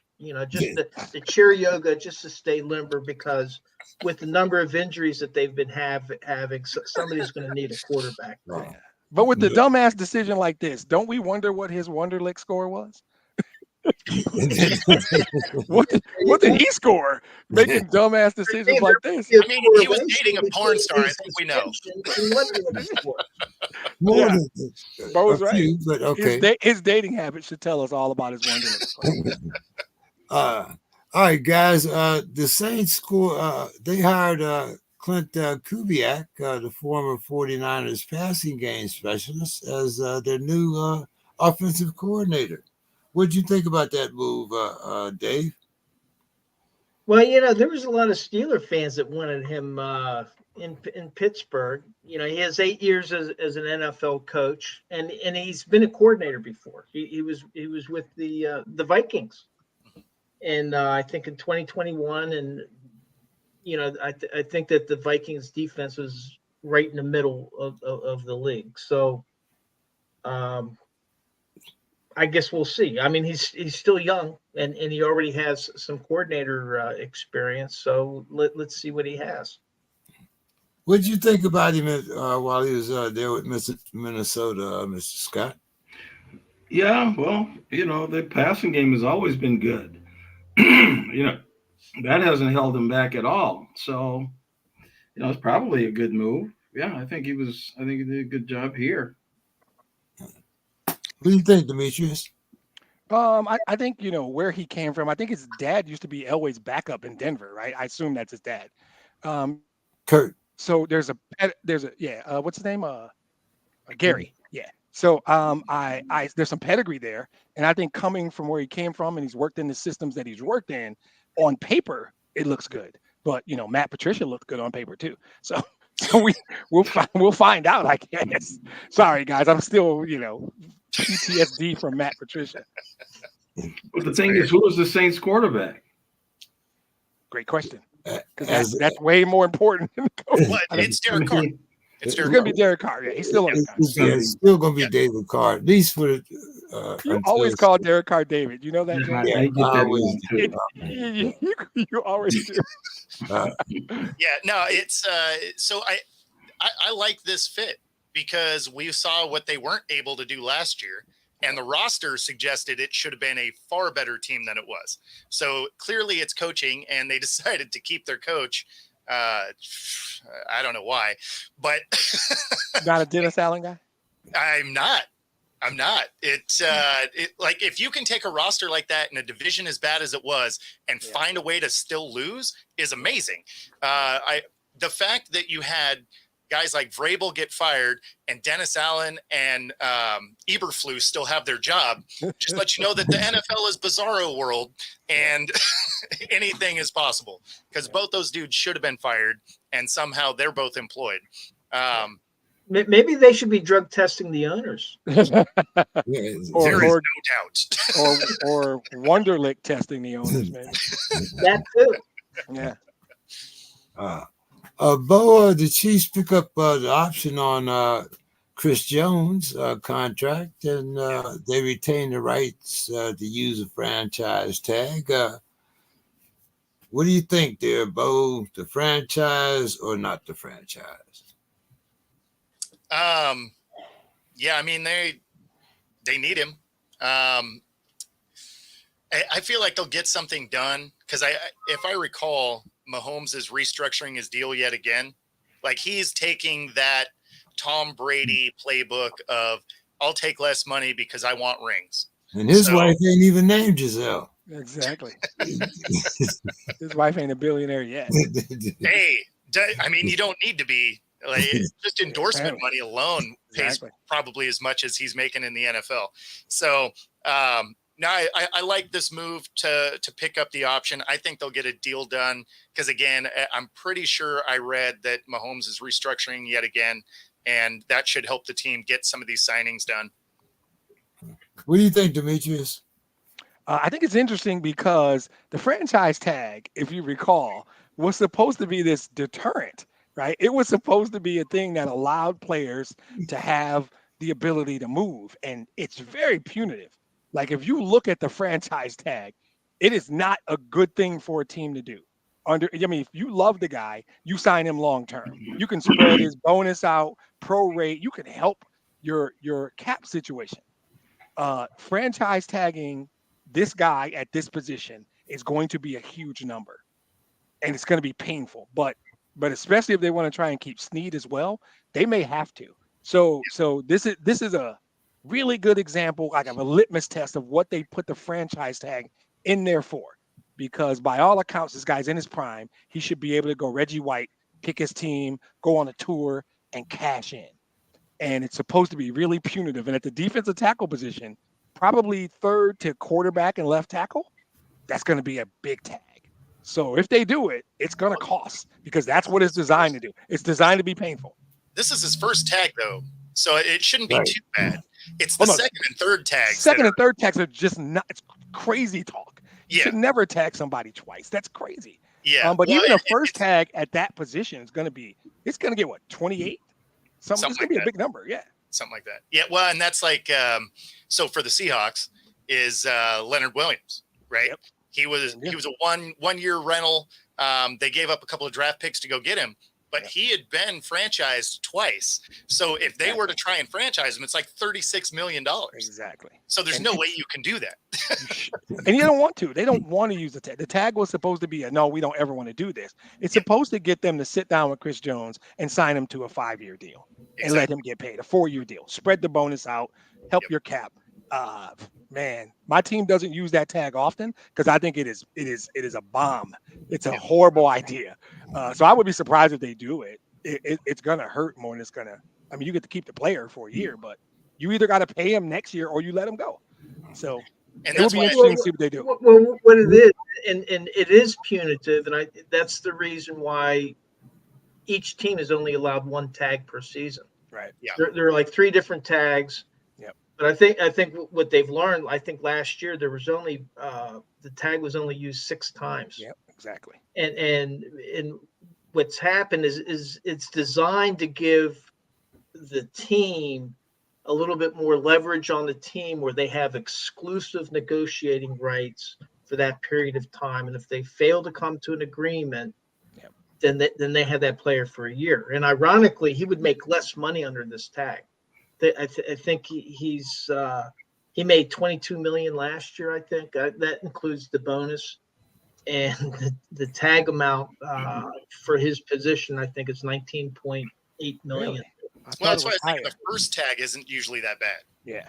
It's the second tag that you're like, damn. And the third tag Yeah. is like some ungodly number that you can't actually pay anybody. Kirk Cousins bank Didn't robbery. Washington? I was going to say Kirk Cousins. Didn't Washington tag him at least twice? Twice. No, 3 times. Oh, It was three twice times? or 3 3 times? It was times? 3 times. Yeah. They Yeah. paid him $84 million in like 3 seasons. Didn't Well, Washington- and sometimes, then you know, he comes sometimes here and it- robs it- us. Then he comes like- in and robs us. Yep. Then he gets 3 fully guaranteed contracts after that. I mean, he went to Michigan State, so I'm not surprised. Smart dude. What are your thoughts there, Mr. Scott? Tag him or not? Well, I just don't see the. I mean, I agree with the other comments. I mean, you should sit him down and see if he wants to be here and, get this thing done. So this tag thing just seems to be like a, plug the hole in the dike kind of a thing for a while. And so they do need him. I mean, it was a big cog in their defense for sure. Yep. So, and I think Kansas City can. I'm anxious to see if they can repeat. I would like to see how this thing is going to ride with Mahomes. I really want to see how far this thing and Reed. I'm assuming Reed's coming back this year, but Everyone's coming back. You get the chance at a 3-peat. Everyone's coming. everyone's coming back. So I want to see it. I want to follow that cab personally. Yeah. That is interesting. I agree. Mr. Scott, 4-time Super Bowl champion, Kansas City defense coordinator, Steve Spagnuolo says he wants to be a head coach again. You think he might, take a page from Vietnamese book and keep his ass where he's at? Yeah, why not? There's a lot of openings. Why not? I mean, who doesn't need a coach almost now? So Pittsburgh. I mean, there's gonna be 6 openings next year. So if he wants to take a run at it, he'll have his shot. But to Mr. Scott's point, how much longer can Andy Reid do this? Why don't you just chill and stay there and take that job when Andy Reid's gone, which could be as soon as next year? You'll be at the front of the line for that job if Reid leaves, right? So That's what they kept telling Eric too, question though. Yeah, we can have the Bieniemy conversation one day. I'm going to tell you, Bieniemy rubs yeah, people why the wrong way. doesn't he get a there's shot? there's not a huge push for him to have to retire. I mean, I think he's 64, right? Like Belichick and Pete were 72. 70s. Yeah, I mean, like he has some years left if he wants to hang out for the I Mahomes don't think era. I'm not saying that, Bo. I'm saying at some point, what the hell does Andy Reid have left to prove? Right? At some point, can he just walk there and go, I got a handful of rings. I'm good. Well, He can go upstairs and be the GM or whatever he wants to do. I mean, here's the thing with that. If he coaches for another 4 years, he might get the all-time win record in the league. okay, yeah. If he's motivated by that, you're right. Yeah. Spagnuolo will be a candidate next year, though. Like you said, there'll For be sure. 6 openings. He'll be on another Super Bowl contending team as the DC. He will, and he got a raw deal in New York, by the way. Was it the Giants? Is that where he coached? What, the Giants, right? Yeah, I think he got a raw deal anyway, so he'll get another shot. I think the difficulty is going to be how many teams want a defensive minded coach. Pittsburgh may be an exception, but there's just not going to be that many teams. I think that will be clamoring for him. Yeah, OCs are the thing now. Everybody wants a hot young OC, right? Yeah. I mean, I don't know. There were a few defensive coaches that were hired in this round, right? Yeah. D'Amico, obviously Mike McDonald, and then there was one other one.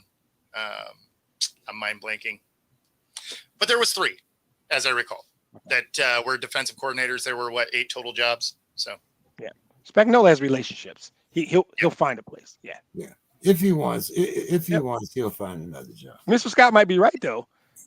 Or maybe it was you, James. Just sit your ass down and enjoy the ride. Follow the cab, I guess is the new saying, right? Just stay right there. Keep putting rings on your finger and doing goofy dances at the parade. I don't know if you guys saw that video, but you might want to Google that. Yeah. Everybody shouldn't dance at a parade. That's all I'll say. Bill Belichick and Pete Carroll are 2 names that keep coming up as replacements for fired 49ers defensive coordinator Steve Wilks. Do you think that either of these is a good fit for the current 49er defensive personnel? Well, could you? I'm laughing. I'm I hear laughing you with over there. Mr. Scott laughing. I'm I with hear you, you bro. over there, Mr. What are we Scott. talking about? I'm laughing with Mr. Scott now. You got me agreeing 100% with But Mr. I Scott. still don't know why they fired Wilkes. I don't either. Exactly. I still don't understand that. I mean, When The you whole get thing to the is Super absurd. Bowl, what more can you do? I mean, that I was a don't. scapegoat move. Everybody Scapegoat. tune in for next Scapegoat. week because that will be one of the questions on the test. Okay, Yeah, we're going one no, way. that was a All right. scapegoat move if I ever saw one. Exactly. It's weak. It's weak. It's incredibly weak. So, what do you think, Mr. Scott? These are young men. Well, some of them aren't that young anymore, but They're not young men. What are you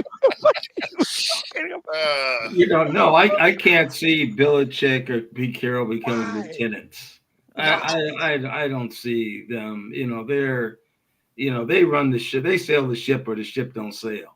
Exactly. I mean, that's kind of how they roll. So Exactly. I don't see it.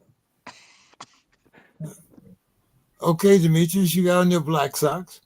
This is absurd. Let's get past the fact that Steve Wilkes should still have the job. Why in the blue hell would Pete Carroll or Bill Belichick want to answer to Kyle Shanahan? They coached against his dad. So it's like you're going to take a job at McDonald's working for the kid that used to cut your grass. No. This is. It sounds like a bougie saying, but sometimes you go, "That's beneath me. That's beneath me." Right? There's certain things we all do it. We've all gotten to a point in life where we go, that's beneath me. There's certain places you don't eat. I ain't eating there. That's beneath me. Certain, things no.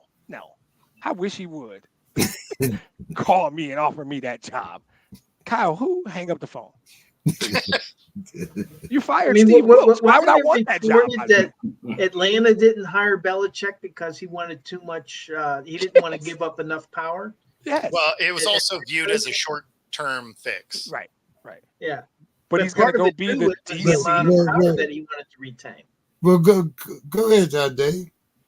Yeah, I mean, I agree with everybody else. I don't see either of them becoming the coordinator. That would just be amazing if that happens. I would just would be shocked. But I mean, with Belichick, from what I understood, one of the reasons it sounded like he was really lined up to be the head coach. Yeah. And then Atlanta said no, and then part of the reason was he wanted to retain too much control over it. And if he's still trying to hang on to these conditions, how's he going to operate as a DC in San Francisco? I don't get it. These guys have been bosses at the highest level. Yeah. Like one of them could be the greatest boss ever, and you want to go have him answer to some snot-nosed bastard whose dad he used to play poker with. This is a bad idea. And I still agree with Anthony's opening salvo with I don't get why they fired Will. I mean, I think Bo articulated it well, but that was crazy. Yeah. So, I mean, as I said, we're going to tackle that question now. What did happen there? If I can find a little bit more research on there, but they were talking about him calling a blitz that that didn't work in the Super Bowl and some other things. But it also sounded like there was some contention between the two of them because Wilkes wasn't really allowed to call the defense his defense. He was being forced to call what Shanahan wanted, right? So, I mean, that could create some issues. That being said, neither one of those guys are going to be the DC here. That is absolute crazy talk. But I could see. And Shanahan brought Wilkes. He forced him to come down from the booth down to the field. Exactly. Yeah. Exactly. Yeah. No, there was a lot of goofy things between those two. So, I mean, them wanting to part ways kind of makes sense, but the proximity of the loss makes it look like he was the scapegoat for what happened.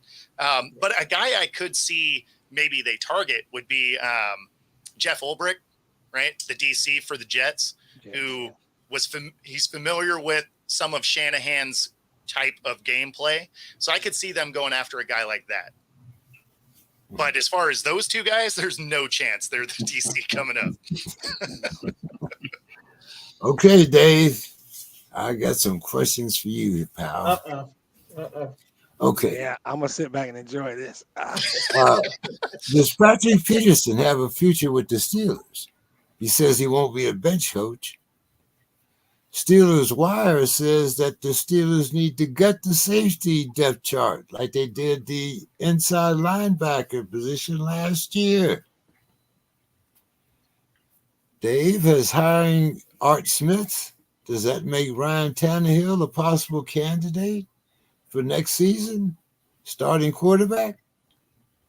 And Dave, ESPN says the Steelers are in quarterback purgatory, like the Commanders, the Patriots, and the Broncos. All right, I'll tackle these in turn, and some of them may actually be related. So with Patrick Peterson, he indicated a desire to continue playing with the Steelers, but he doesn't want to sit on the bench. That's where the bench coach quote comes from. He wants to play. Well, the thing is Joey Porter has come on, and he looks like he's going to be the number one corner. What Patrick Peterson demonstrated was a lot of versatility, and they even had to, when Kazee was suspended and they had some injuries in the safety thing, he actually played some safety. There's the possibility of Peterson going to safety, and he's indicated a willingness to do that, playing a different role. He wants to have hey, what am I going to be doing? I think the challenge is going to be, and Peterson himself has identified it, can he tackle? He had over a 20% miss rate on his tackles last year. And so that's something, if he's going to be playing safety for the Steelers with Minka back there, then that's something that he's going to have to address. So we'll see. He's due to be making about $9.8 million this year. He is under. He had signed a 2-year contract.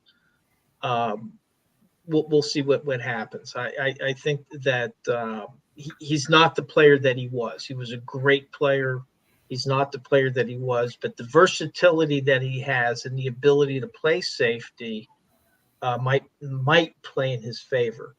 In terms of the safety room, well, yeah, the Steelers Wire thing about the inside linebacker. Well, the Steelers got to rebuild their inside linebacker room all over again because all three of the guys that they had suffered injuries.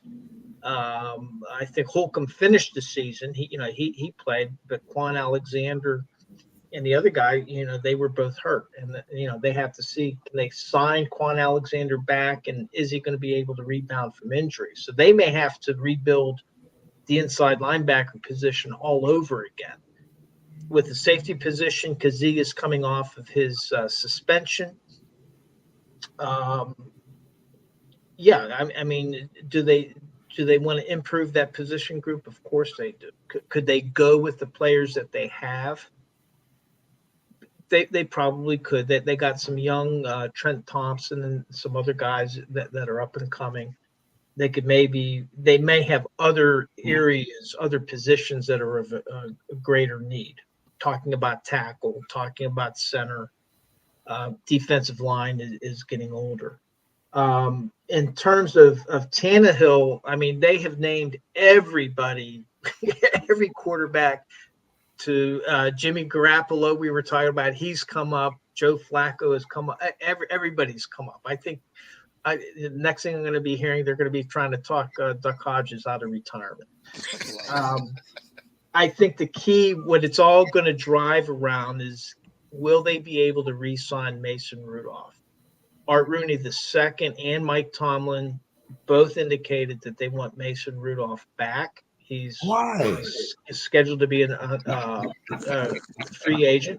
Well, he played very well those last 4 games. He played very, very well those last 4 games. I played very well in my last 4 high school games too. Well, he got him into the playoffs.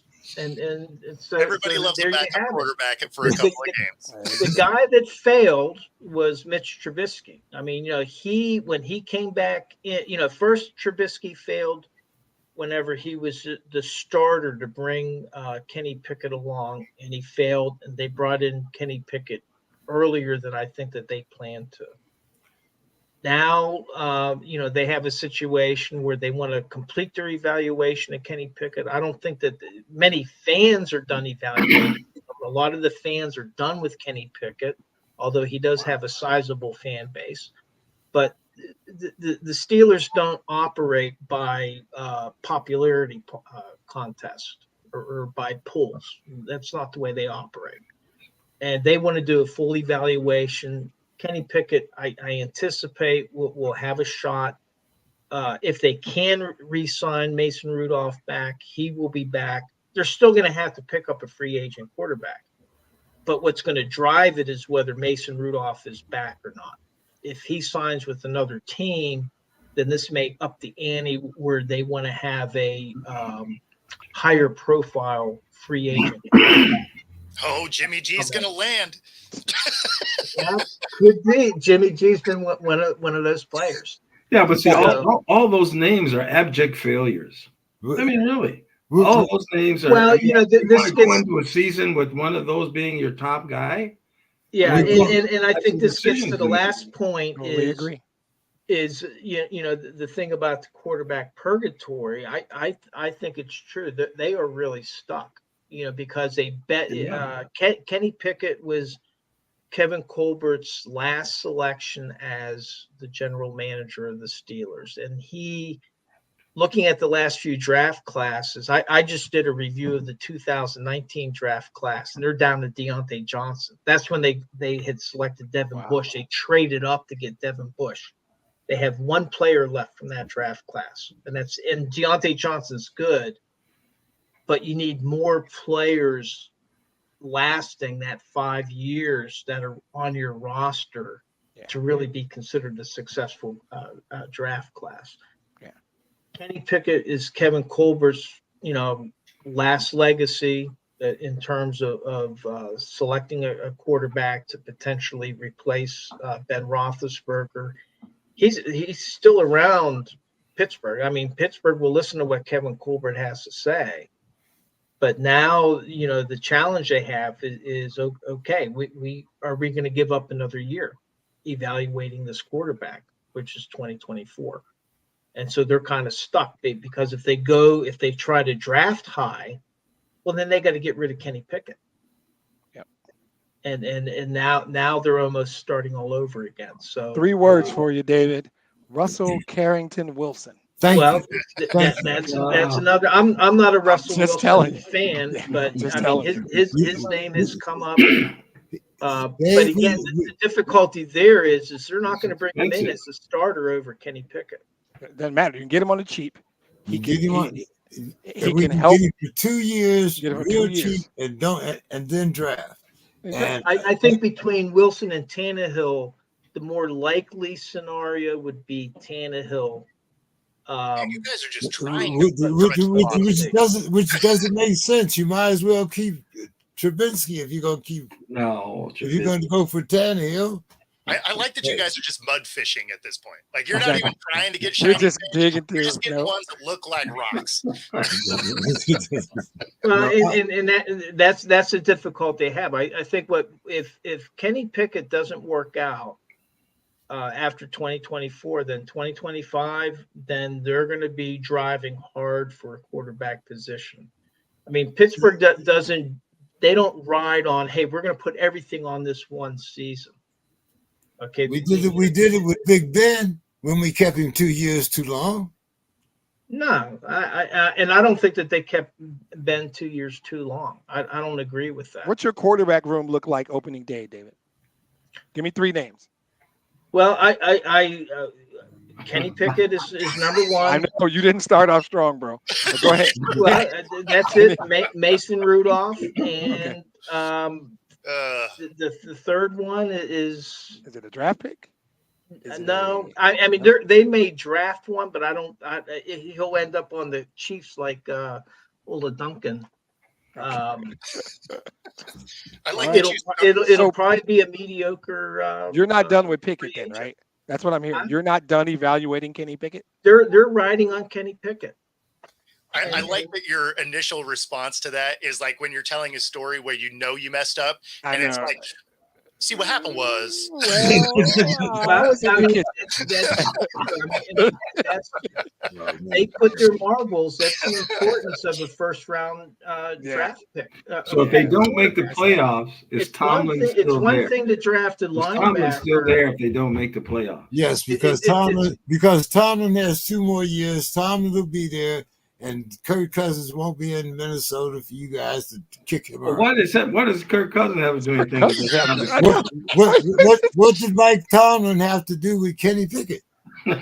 What is Pittsburgh? So I am actually a little bit curious if you go into this year and your quarterback room is trash, because there was so much conversation about the possibility of Tomlin being gone after this season, and then they find their way winning enough games to, get into the playoffs and everything. But there was conversations about it anyway. If this thing goes off the rails, because again, if you have three quarterbacks, you don't have one quarterback. Right. Like if you're just filtering guys in and out, you clearly don't believe in any of them. So, there's the possibility that, that Chiefs coordinator could get a job. Well, there you go. Well, and they have not. He's not been extended yet. Tomlin? Yeah. He's not signed an extension yet. Ew. Yeah. Oh, that's not good. They said it would happen, but if I'm not mistaken, that has not occurred. No, it hasn't happened yet. Yeah, no. Hasn't happened yet. Well, All right. Nice. Well, Mr. Scott, unlike most jobs, we're not going to do the last hired, first fired. I'm going to actually let you have the final thought tonight. So I'm going to start with Dave. Dave, your final thoughts. All right. Well, I'm going to talk about Super Bowl I.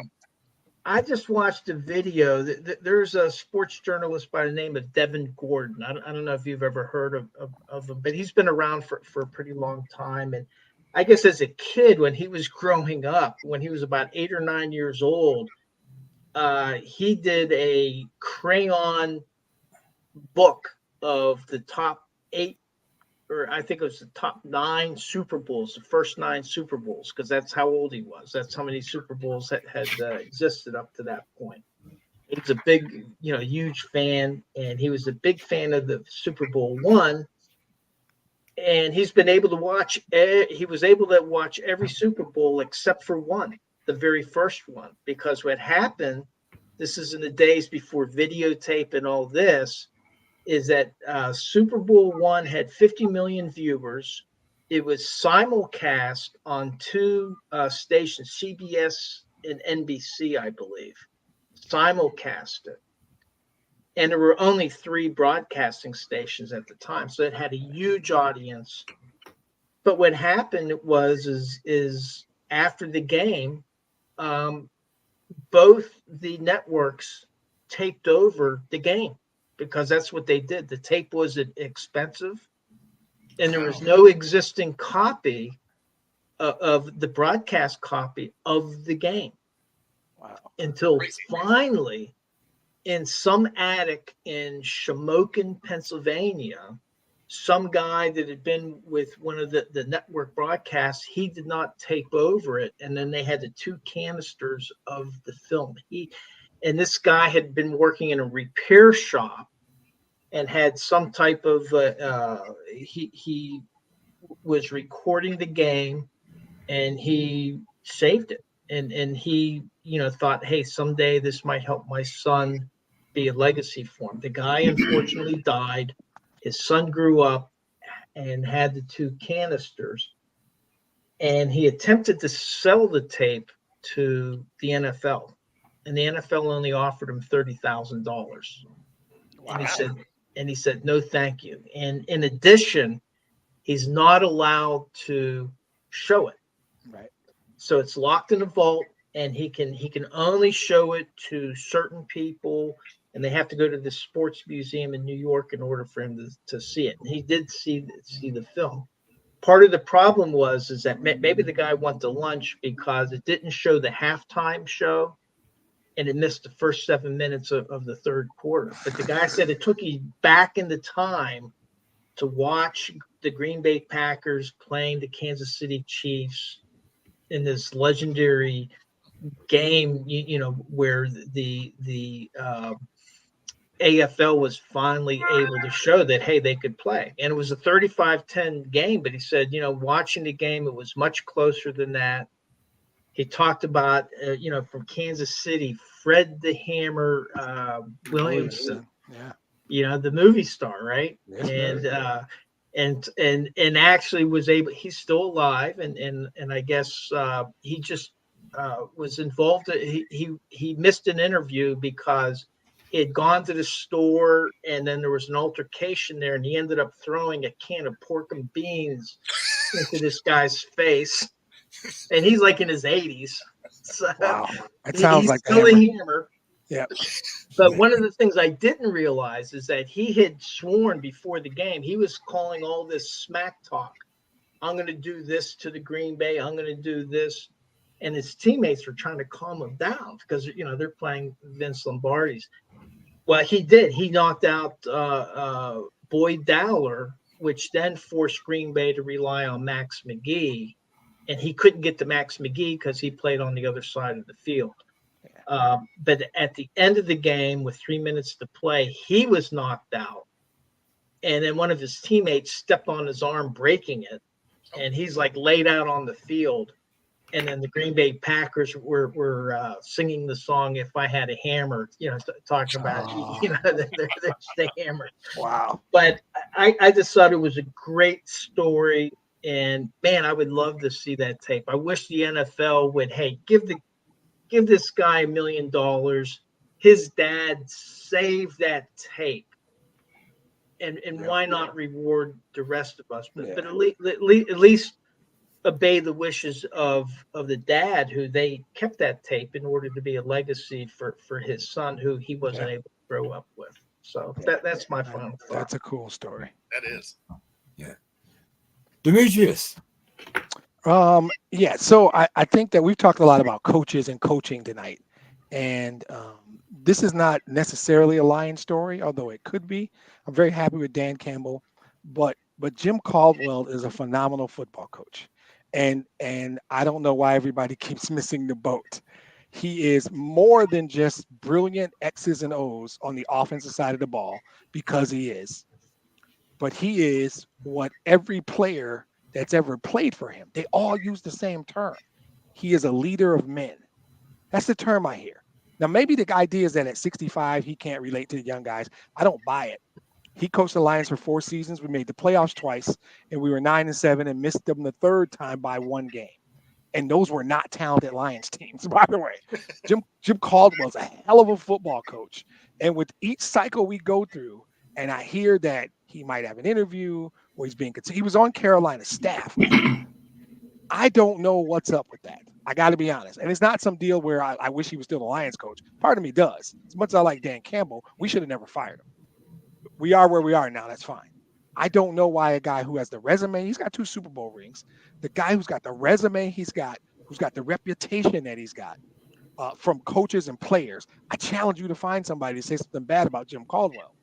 Why can't Jim Caldwell get back in the league? Spagnola's going to get another job. All these other dudes, and we said 65 isn't that old, right? For Andy Reid, Jim Caldwell has 5-6 good years of coaching left because he is an unbelievable leader of men, and it surprises me. So I guess it's a question or a shout out.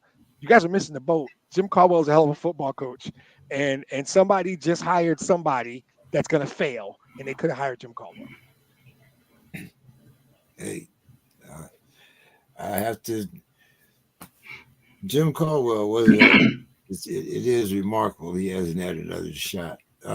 Bo. Yeah, I mean, for me, my closing thoughts is I'm going to miss you guys next week. Going to be out of town, but always love hanging out with you guys. So, thanks for having me as always. And, see you in a couple of weeks. I'll find a way to shout out Seattle next week for you. I appreciate it. We're going to work a Seattle comment in there somehow.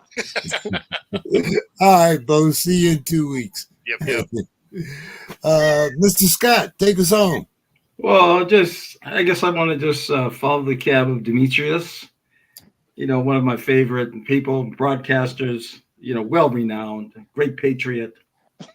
But what I wanted to follow up with Jim Caldwell, I used to be in a band called the Sounds of Blackness.